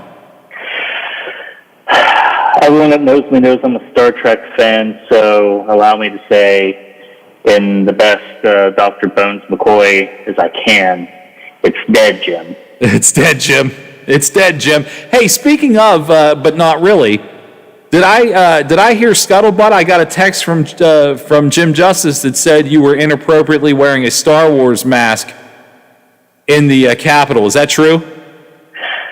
Well, I would question what his definition of inappropriate is. I would argue it's a very comfortable silk mask that I bought from Disney World, and it's very comfortable, and the pattern that it has on it, which is all evil Star Wars symbols, well, that's just negligible. That's not a big deal. Yeah, I didn't think so. It's just I saw the picture. I thought it was kind of fun. I mean, you know, dress for the job you want, not the job you have, pal. If you want to be a Sith Lord, be a Sith Lord. I'm for it. Hey, it matched my black and gray and all that sort of stuff. So whatever. It sure had that fun. Yeah, it sure did. Okay, let's get down to it, buddy. How much taxes are we going to pay? Let's just let's throw it out there on the table. Well, that's why I started off with that quintessential Star Trek quote, because whatever you pay now is what you're going to keep paying, because it sure looks to me as of right now that there's not much of a chance of House Bill 3300, which is the current vehicle being used to push a personal income tax phase out. Doesn't look like it is probably going to survive much past tomorrow. It was on third reading with right to amend today. The state Senate went ahead and moved that, they laid the bill over for one day. From what I understand, talking to some people behind the scenes, they're still having a little trouble getting the votes that they need, even within the Republican caucus. You know, there's 34 members, so you got to have a simple majority. That's 18.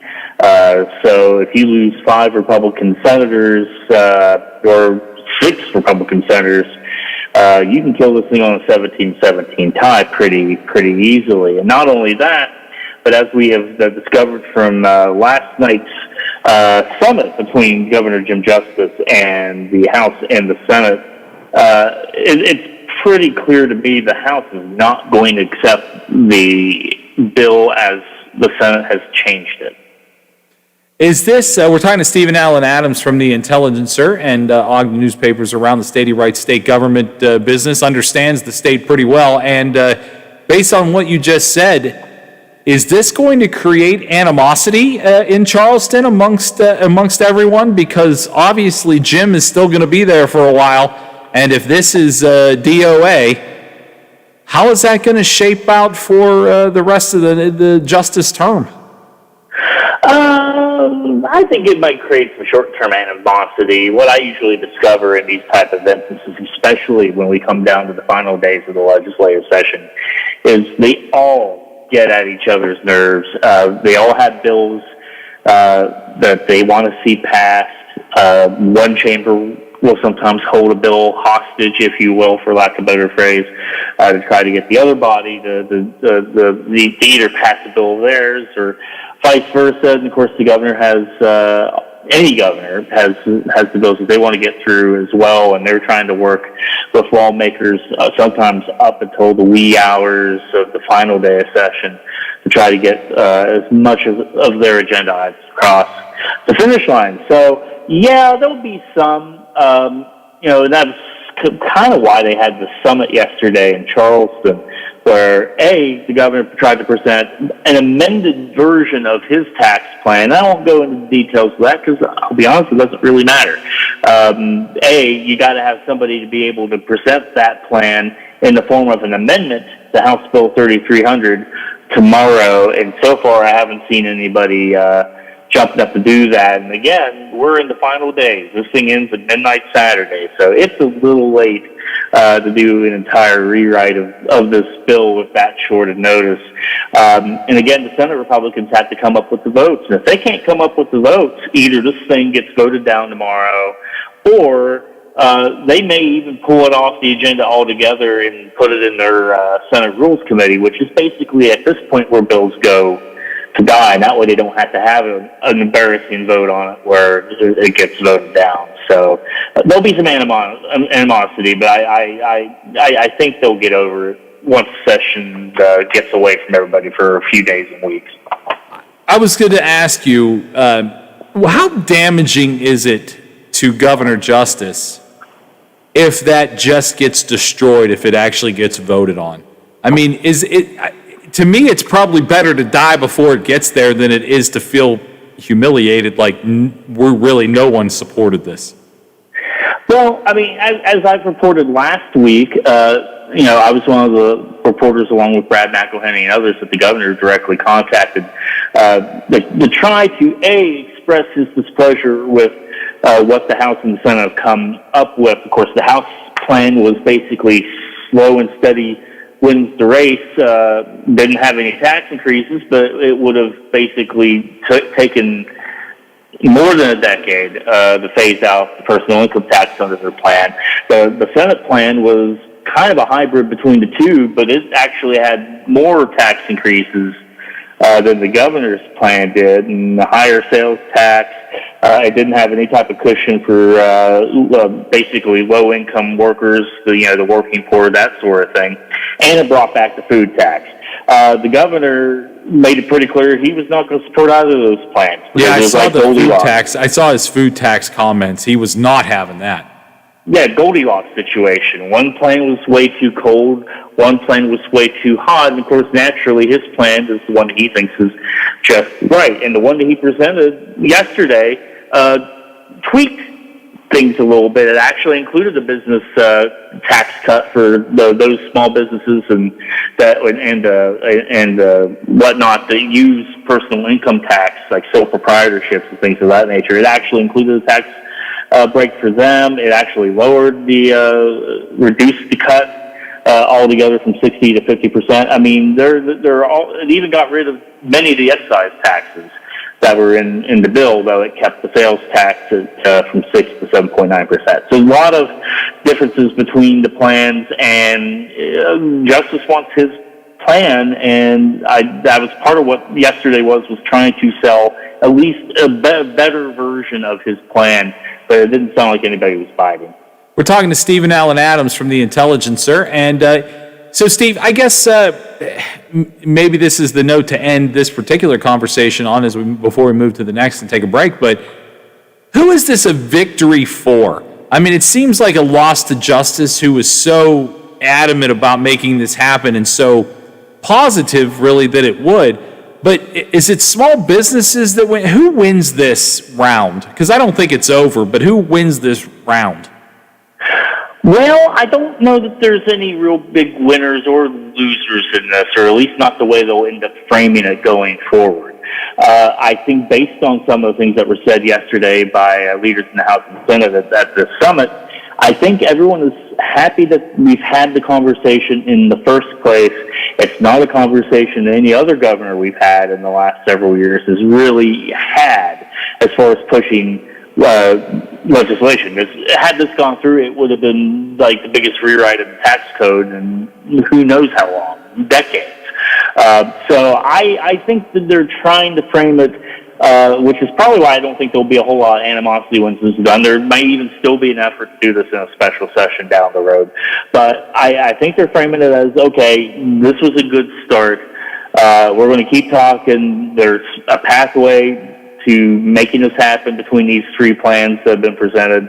I think the conversations are going to continue. So I think they see it as a victory, but I'm sure that some of the groups out there, such as some of the small business groups out there, could also consider it a victory as well, that at least they won't be seeing this basically them having the burden of this tax. Yeah, I mean, that's kind of how I felt about it when looking at it in its totality. I mean, not that I know or knew before we talked.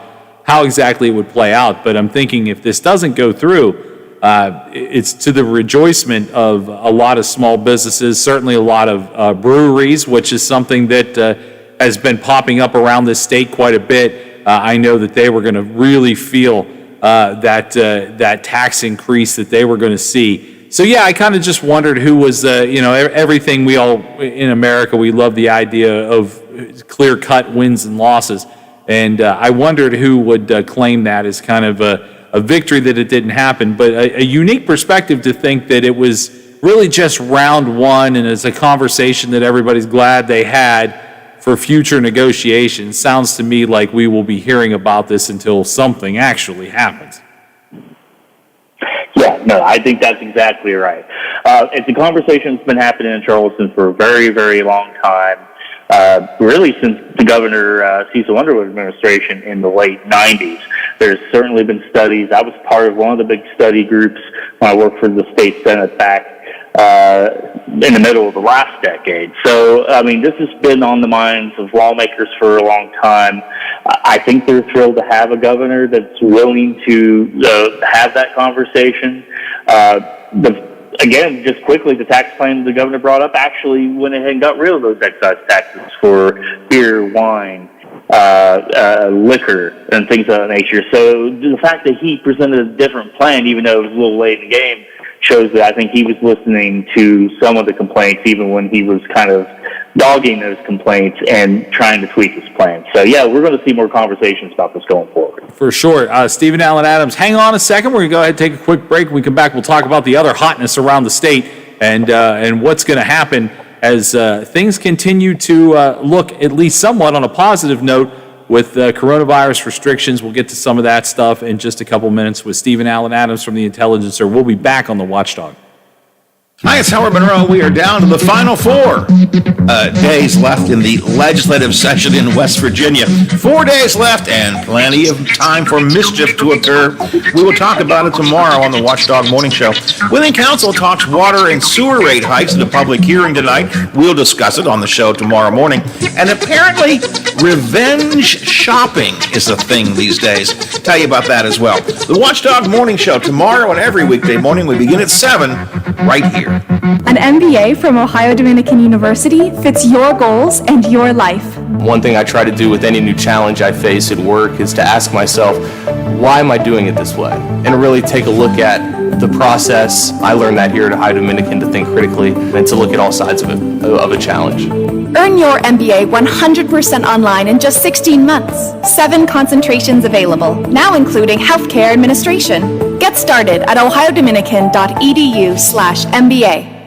Hello? Hey, where are you? Well, I'm at Rural King getting some fencing because my studs are out wandering the pasture. Oh, that reminds me, your drawers are looking a little homely. Get you some new barn door underwear while you're there at the Rural King. Barn door underwear? Yeah, it'll keep your stud from wandering the pasture. Fellers, throw away them worn-out drawers and check out barn door underwear from Rural King. There's a style for every need at the lowest prices, guaranteed. Holy is the church, not for your underwear. Now, during the Jim Robinson Ford Lincoln Toyota Pre-Owned Super Sale, select from over 80 vehicles in stock starting under $5,000. Most are local trades, many with one owner. Hurry to Jim Robinson at the Highlands, home of lifetime powertrain protection. Now, during the Jim Robinson Ford Lincoln Toyota Pre-Owned Super Sale, select from over 80 vehicles in stock starting under $5,000. Most are local trades, many with one owner. Hurry to Jim. I'm Andrew Saul, Commissioner of Social Security. Beware of telephone scammers pretending to be government employees. Real Social Security employees will never threaten you. Callers threatening you with arrest or other legal action and demanding money are not from us. If you receive a call like this, hang up, do not provide them with any form of payment or information. Report the call at oig.ssa.gov.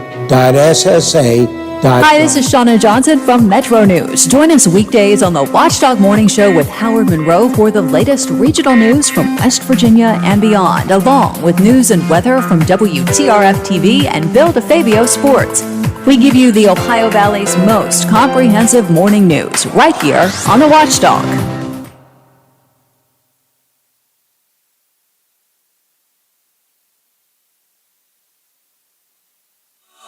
You home tonight. Oh, down beside that red firelight. Oh, you gonna let it all hang out. Fat bottom girls, you make the rockin' world go round.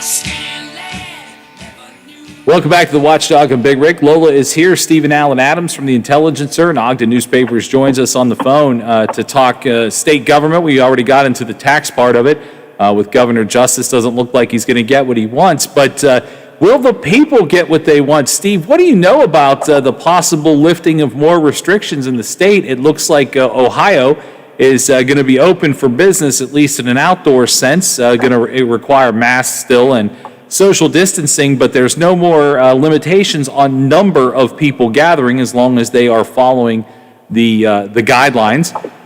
We've watched West Virginia follow suit in what Ohio does quite a bit through this pandemic. Do you see that? Do you see that coming anytime soon? Well, yeah. In fact, I'm not entirely sure what's really still left. Obviously, there's limitations on the number of outdoor people that can meet in outdoor gatherings. But, of course, fairs and festivals return in the state, I believe, starting May 1 and can go forward. Now, there obviously are some additional rules and regulations those events have to follow. Their summer camps are allowed, but I know that the regulations on that are pretty tight. In fact, there's a camp that I'm typically a counselor at that still won't come back this summer just because it's almost impossible to really do a proper overnight, week-long camp, with some of the rules they have in place. But those might get lessened as we get closer to summer, warmer weather, people being outside. Obviously, a lot of concern right now with some of the moderate rising cases. We actually saw a dip today in our active cases,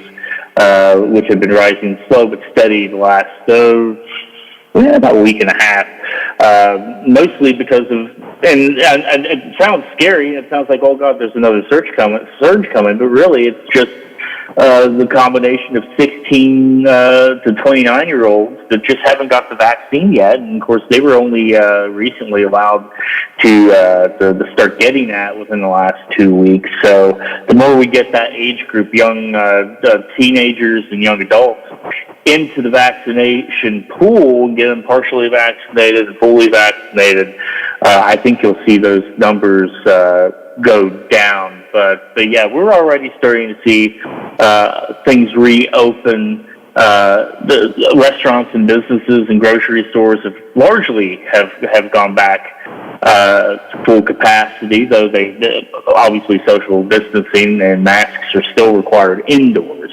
So we're getting there.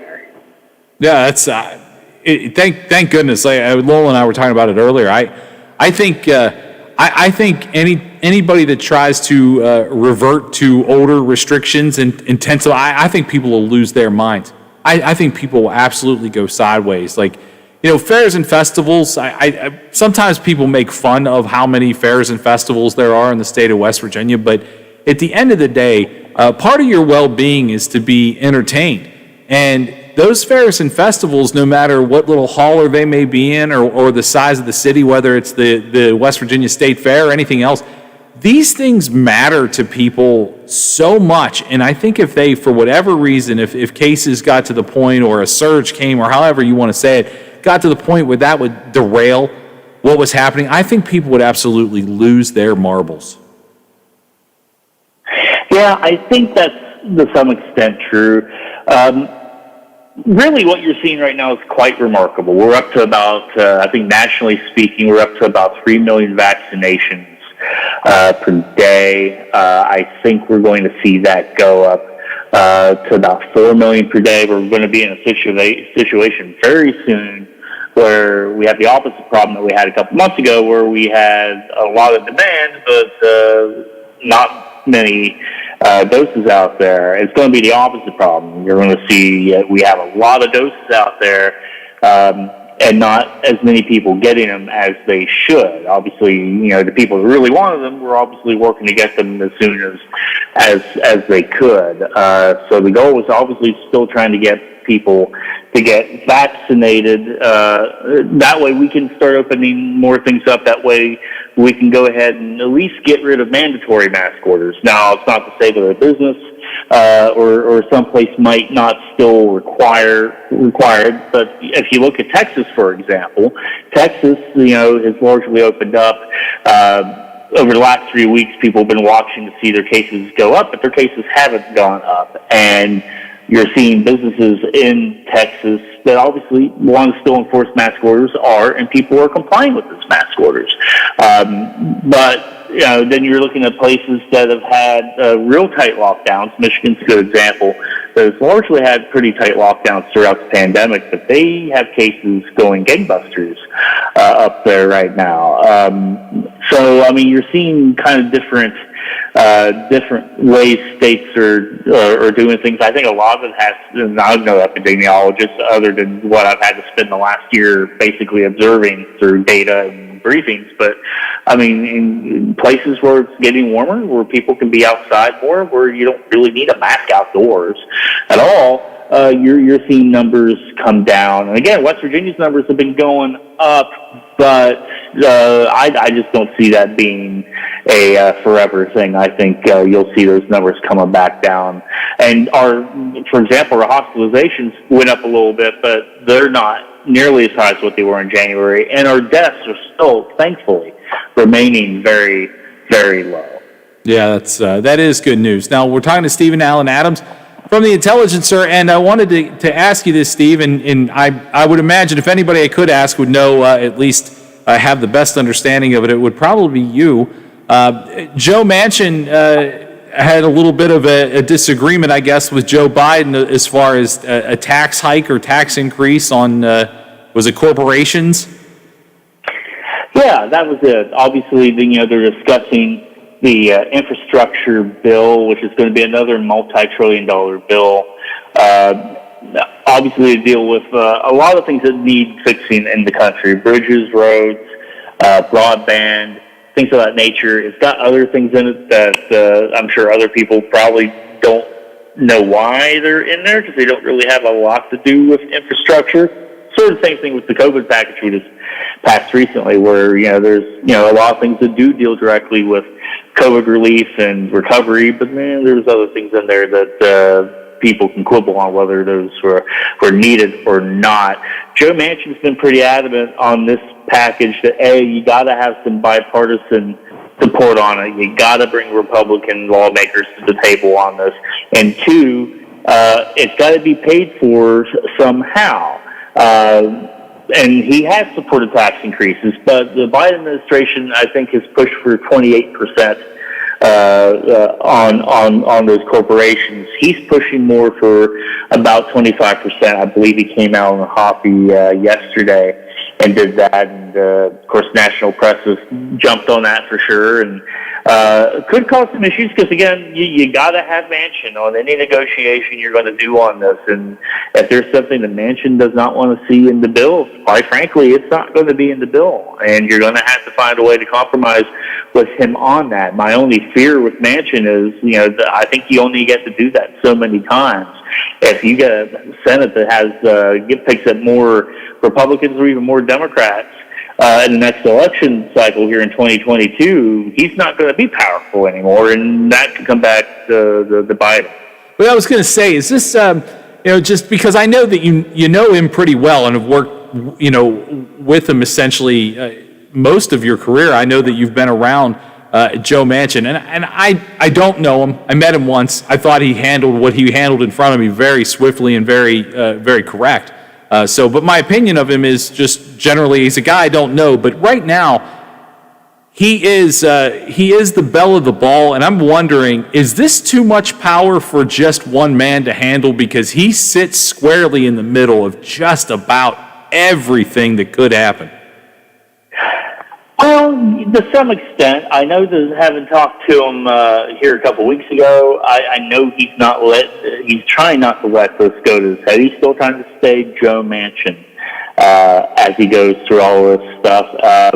But at the same time, I mean, he's got his opinions on things, and he has almost his own little political philosophy and moral code, if I could put it that way, and he'll stick with that. And he doesn't usually change off that. When Joe has made up his mind, he's made up his mind. And in this case, he wants Republicans involved with the process, and he wants to be careful about how much taxes that they decide to raise to try to pay for this thing, but he has been very much on the record.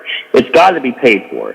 The real concern with a bill like this, and really any of the multi-trillion-dollar bills we've done, is at some point we're going to have to pay somebody, and the concern is you're going to see some inflation that we've not seen in this country really in about 30 years. Nobody knows what inflation's like except our boomer friends. Well, we could have that this time, which is why anything that's done with this infrastructure bill has got to be paid for in some way to try to head that off. So I think Manchin's trying to find a balance in all that. Interesting stuff, Steve. As always, we appreciate your time. What can we look for to read in the Intelligencer this week? Well, like I said, the session ends Saturday, so we've still got a budget to come up with. The Senate's going to be talking about their version of the budget tomorrow. Not a whole lot of drama with that. Obviously, the Senate budget had a bunch of cuts in it. Now the personal income tax thing is really not going anywhere. A lot of those cuts will probably be restored, especially higher education, Educational Broadcast Authority that runs West Virginia Public Broadcasting. A lot of those cuts are going to be put back into the budget as the House and Senate negotiate. But that's kind of about it. There's not a whole lot of big moving pieces at this point. Right now they're just trying to get various small bills across the finish line before they gavel out Saturday. So just watch for my stories between now and Saturday. We'll keep you informed about what happens. All right, buddy, you're in the home stretch. Stephen Allen Adams from the Intelligencer. Thanks, pal. I appreciate it. Hey, thanks. All right, we're going to go ahead, take a break. We'll come back, wrap this thing up. We'll talk, we're hoping that our big TV winner is going to be here on time and show out with her agent and pick up her TV, and we'll celebrate the idea that we were able to give away a big flat screen TV. It's really cool. It's in my office. I was kind of hoping they would just assume to say, hey, why don't you mount it in your office? But they insist on picking it up. So we'll give that TV away. Hopefully by the end of the day. This is Real Big Talk on the Watchdog. The Metro News Update is brought to you by Thomas Auto Centers, Mall Road, St. Clairsville. Get the best deal at Thomas Auto Centers. West Virginia Metro News, I'm Jeff Jenkins. The state Senate today has decided to pass on the opportunity it had to approve its version of the state budget today, and also an income tax reduction plan. Action on the bills was postponed until tomorrow. Marshall University President Jerome Gilbert telling Metro News today he's confident Marshall's state allocation won't be cut by millions of dollars, which is currently in this Senate bill. I think they are listening to us, and we are optimistic that they will back off on the cuts that were originally proposed and treat us more fairly like the other institutions. Leaders in the Senate and House hope to agree on a new budget by the end of the 60-day regular session Saturday night. Looks like the bill that would have allowed edibles to be used in the state's new medical marijuana program may be dead for this legislative session. The Senate-passed bill is currently stuck in the House Health Committee. Kanawha County Delegate Mike Pushkin sought to get the bill moved to the House Judiciary Committee today. It allows for different forms, actually safer forms, for the patients that this bill seeks to extend relief to. Pushkin's motion was tabled. There are committee meetings scheduled this afternoon at the Capitol. The Senate Judiciary Committee will take up a House-passed bill that reduces the number of storage tanks that have to be inspected under the state's Above-Ground Storage Tank Act. Now, this bill generated a lot of discussion in the House. You're listening to Metro News, the voice of West Virginia. Hurry into Ram Truck Month for great deals on the only trucks ever built on a promise to redefine what a truck can be. Ram 1500, the only pickup on Car and Driver's 10 Best list. Ram 3500, available with up to 37,100 pounds of diesel towing capacity. And Ram TRX, the 2021 Motor Trend Truck of the Year. Hurry into Ram Truck Month for great deals on the only brand to ever win Motor Trend's Truck of the Year 3 years in a row. Tax and Spend Senator Eric Tarr is planning to raise taxes on hard-working West Virginians. He and his Senate cronies are planning the biggest tax increase in the history of West Virginia, with new and higher taxes on groceries, computers, clothes, goods, and services. When this is done, West Virginia will have the highest sales tax in the country. Stop playing games with our future. Tell your senator no to raising taxes on West Virginians by going to KnowNewTaxesWV.com. Presented by the West Virginia Broadcasters Association. 277 newly confirmed COVID-19 cases in the state today, and information reported by the State Department of Health and Human Resources. 11 additional COVID-19 deaths were also reported today. City of Welch has a public meeting set for this evening to discuss flooding and infrastructure issues. Welch leaders hope to soon start a street project. High temperatures will reach the 80-degree mark in several communities in West Virginia this afternoon. 80s are also in the forecast for tomorrow. From the Metro News Anchor Desk, I'm Jeff Jenkins. AutomotiveMap.com presents the Sports Flash, powered by The Score on the Watchdog. I'm John Thayer. The Washington Nationals are set to open up its season today. They will take on the Atlanta Braves after having the opening weekend postponed due to COVID issues within the Washington baseball team. 4 players have tested positive for COVID-19, delaying the start of the season to today, where the Nationals will take on the Braves in a doubleheader. In the NHL tonight, the Capitals are on the road to play the Islanders. Washington is 25-9-4 on the season. Tonight on NBCSN, the Pittsburgh Penguins are on the road. They'll take on the Rangers. Also in Major League Baseball tonight, the Orioles are at the Yankees and the Pirates are in Cincinnati. Download the Score app today, lightning fast sports alerts, so you never miss a thing. It's why the Score app is one of North America's most popular sports apps. I'm John Thayer with the Sports Flash, powered by The Score on the Watchdog. What can give you a competitive edge in today's red-hot housing market? Rocket can. That's because Rocket Mortgage can give you a verified approval. It could help your offer stand out, because when you find the perfect home, you don't want to lose it to anybody else. Rocket Technology provides a rock-solid verification of your income, assets, and credit, giving sellers and their agents greater confidence in you. We've already helped over 1 million clients just like you reach their home financing goals this year alone. So remember this, what can help you buy the home you really want? Rocket can. Go to rocketmortgage.com or call us today at 8338-ROCKET. That's rocketmortgage.com or call 8338-ROCKET. A verified approval is based on an underwriter's analysis of your individual financial information, appraisal, and title report. Call for cost information and conditions. Equal housing lender licensed in all 50 states and MLSConsumerAccess.org. I'm not buying till I checked on for. Most of us are faced with uncertainty every day. Your job, your finances, sporting events, schooling for your children, and so much more. With so much uncertainty surrounding you, there is one auto dealership that you can be certain about, and that's Doan Ford.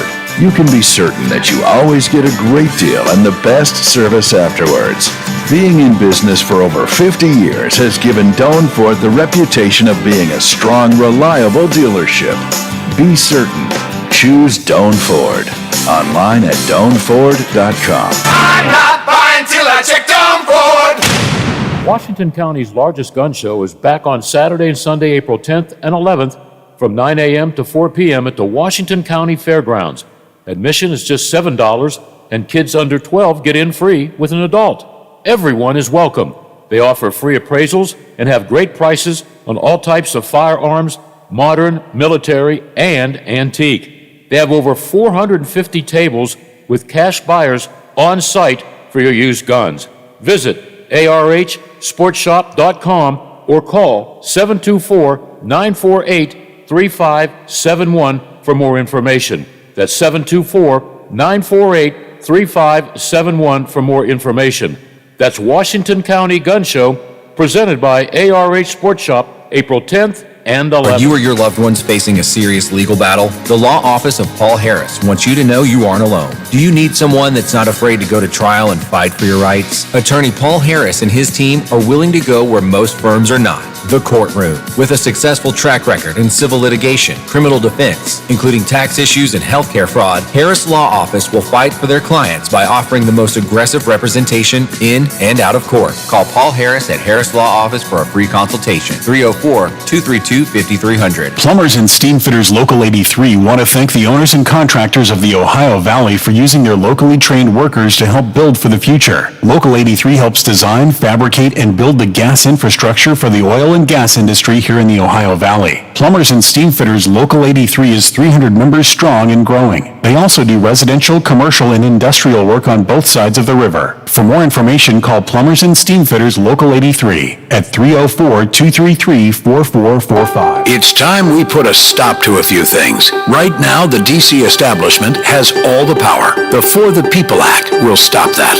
Billionaires buying West Virginia's elections, the For the People Act will stop that. Politicians and their families getting rich while we pay for it? Yep, the For the People Act will stop that too. Senator Manchin, you've always had West Virginia's back. Don't stop now. Stop corruption in its tracks and support the For the People Act, paid for by Represent Us. It's time we put a stop to a few things. Americans voting on machines that aren't made in America? The For the People Act will stop that.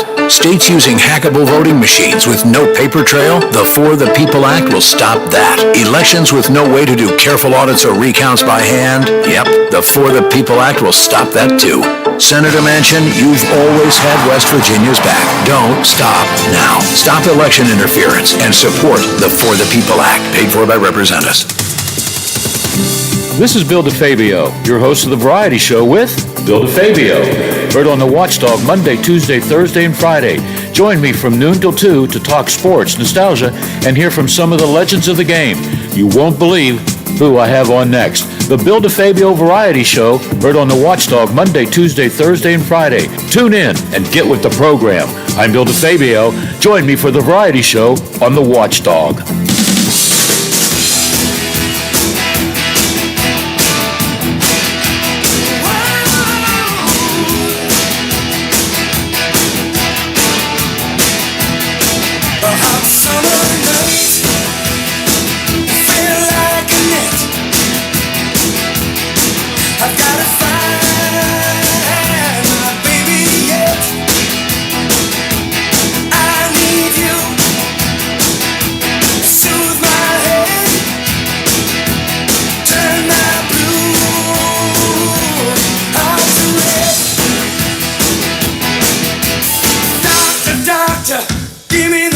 I got a bad case of loving you. No pills gonna cure my ill. I got a bad case of love. Back to Real Big Talk here on the Watchdog. I'm Big Rick. That's Lola. Getting ready to wrap up the show. A couple of minutes left. Your chance to call in 304-214-1600 if you want to get on anything that we discussed today. Maybe I missed something you think's a big story out there and you want to share it and get some opinions going. We're happy to have that as well.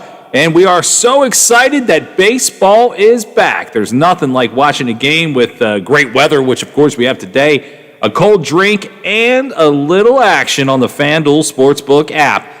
If you've never bet on baseball before, now is the perfect time to give it a shot.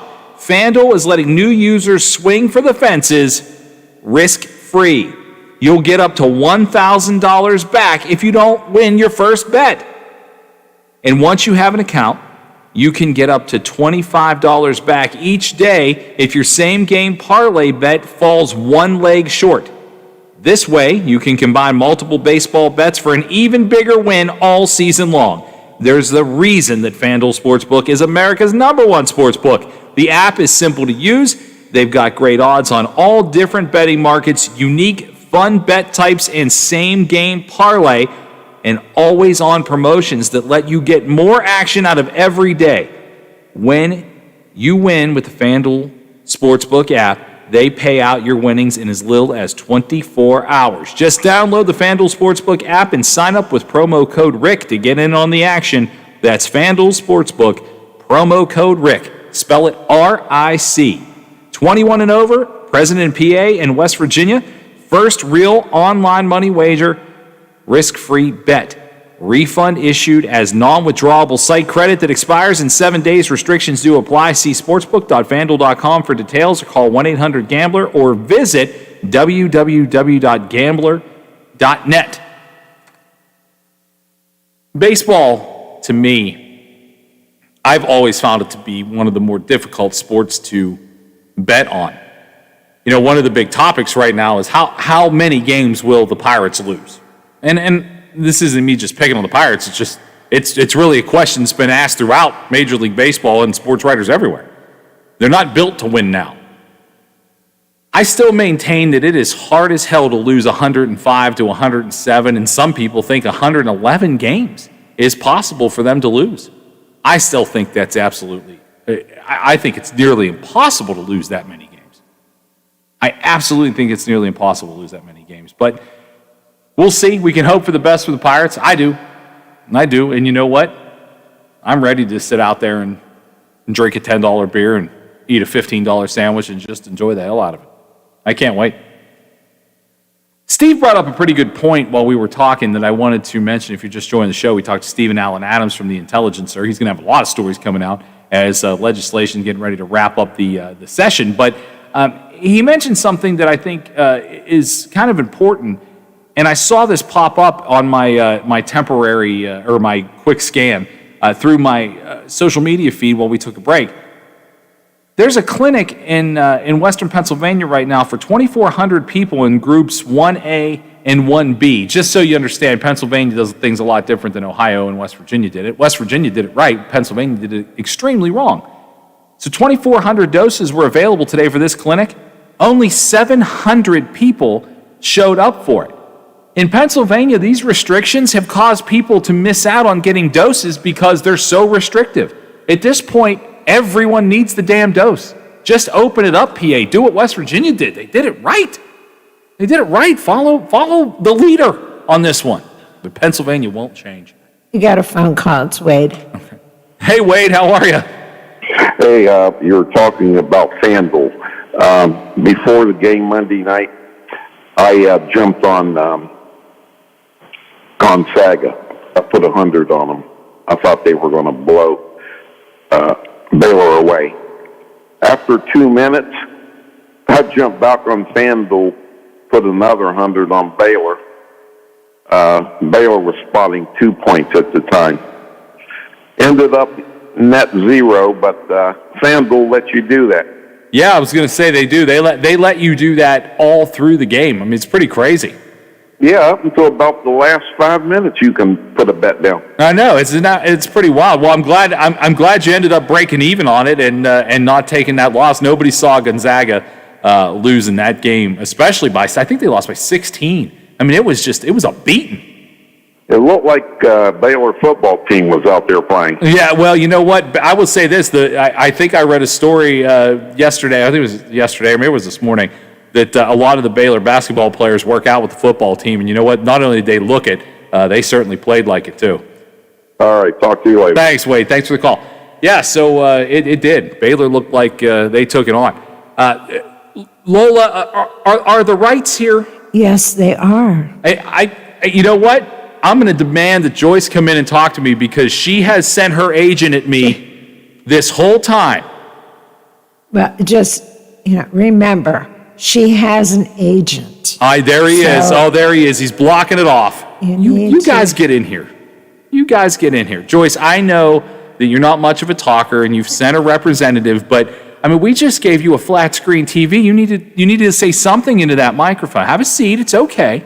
It's okay. Look how nervous you are. You don't have to be nervous. I just want to thank you guys. This is great. Yeah, I was nice TV. Thanks, Westlib. Thank you, Baylor. I was going to say, from what I understand, from what your agent says here, you are a native West Virginian. So is it a little difficult to thank Baylor? No, not today. Well, we're happy for you. The great thing about this is it came down to you and Lisa. And we know that you guys are listeners. It's really, I hate to break the radio code here, but sometimes people are just prize hogs and jump from station to station. I know you guys listen, so the fact that you won the TV, even though it's tough for some people to swallow that Baylor was the reason that you won it, we're so glad to have like legitimate listeners of this radio station win the TV. So congratulations. Well, thank you very much. We're very happy for you, and I understand it's an upgrade. So your agent slash husband has insisted that he knows where this TV is going, and that And it's not the garage. no, not the garage. I was going to say, Joyce, it sounds like that this is your TV, so it goes where you want to put it. Okay. All right. Well, congratulations. Thank you. I know that you're shy, but thank you for coming in and talking to me. And if you guys will hang out for a couple minutes when the show is over, as well, I'll give you your TV and we'll take a picture. It'll be fun. Okay. All Thank right. you so much. You're very welcome, Joyce. Thank you. Yeah, as we get ready to wrap up the show today, I want to remind you tonight we've got Wheeling Central at Brook. That's going to be on WKKX. Magnolia at John Marshall is going to happen at 7:30, and we're so happy that to be able to have high school basketball. It does. It feels like things are coming back to life. I mean, I know the high school season's gone pretty well. I mean, as far as what felt like, I say this with a grain of salt because I'm glad it happened, and I have so much support for student athletes. You know, being one, you know, all of my high school life and in my college life. When you get to that point where your season's supposed to start and never does. And football, to me, felt forced. I mean, we even had a situation in the playoffs where a team had to drop out because their county was red, and that's heartbreaking for kids. Basketball, knock on wood, is going pretty well. I'm pleasantly surprised. Yeah, me too. After the problems with football, I mean, how many games were canceled, and coaches and ADs were scrambling to plug in games, and basketball has gone really well. Yeah. Yeah, like you said, knock 'em. Yeah. I mean, I really, like I said last night, I did hockey games in the state of Pennsylvania, and last night was probably my last one. And I see it, and for me, you know, that's the one that really hits me the hardest because I was that was my whole life. Hockey was my whole life in high school and even through college. I really enjoyed still being involved with hockey, and had those kids not been able to play those games, I would have just felt horrible for them. And now, you know, the same thing with basketball. And the fact that West Virginia, like I said a minute ago, and as we all know, has really been kind of at the forefront of doing this right and distributing vaccines. And, you know, everybody was mad about that big gap in time that it took West Virginia basketball to start until March 1st. And you know what? I don't hate to admit this. I'm proud to admit it. It looked like the right move. It is appearing, again, knock on wood, it is appearing like the right move for the state of West Virginia, and I'm very happy about that as the kids play tonight again. Wheeling Central at Brook, that is on KKX, Magnolia at John Marshall at WVLY. And we'll end the show on this talking about high school sports. We mentioned this the other day. The young guy that went to Parkersburg South High School was competing to make it to the Olympics. And this kid was Braxton Amos is his name. And this is not the last time you will hear the name Braxton Amos. I actually ended up watching a little bit of the wrestling. He was in the Olympic trials over the weekend. It was on ESPN, I think. And I flipped by it and I saw it, and I just watched it purposely because he was on there, and I have such a connection to Parkersburg. Turns out that Braxton Amos, in his first go-round of Olympic trials, is going to serve as an alternate for Team USA. He made the team as an alternate in his first time out, and he went into that as an 8th seed and managed to get himself into that opportunity. So congratulations to West Virginia and Parkersburg South's Braxton Amos. We're all pulling for you. That's going to be the end of the show. That's Lola. I'm Rick. You guys have a fantastic rest of your evening. We'll talk tomorrow at 2 o'clock right here on The Watchdog.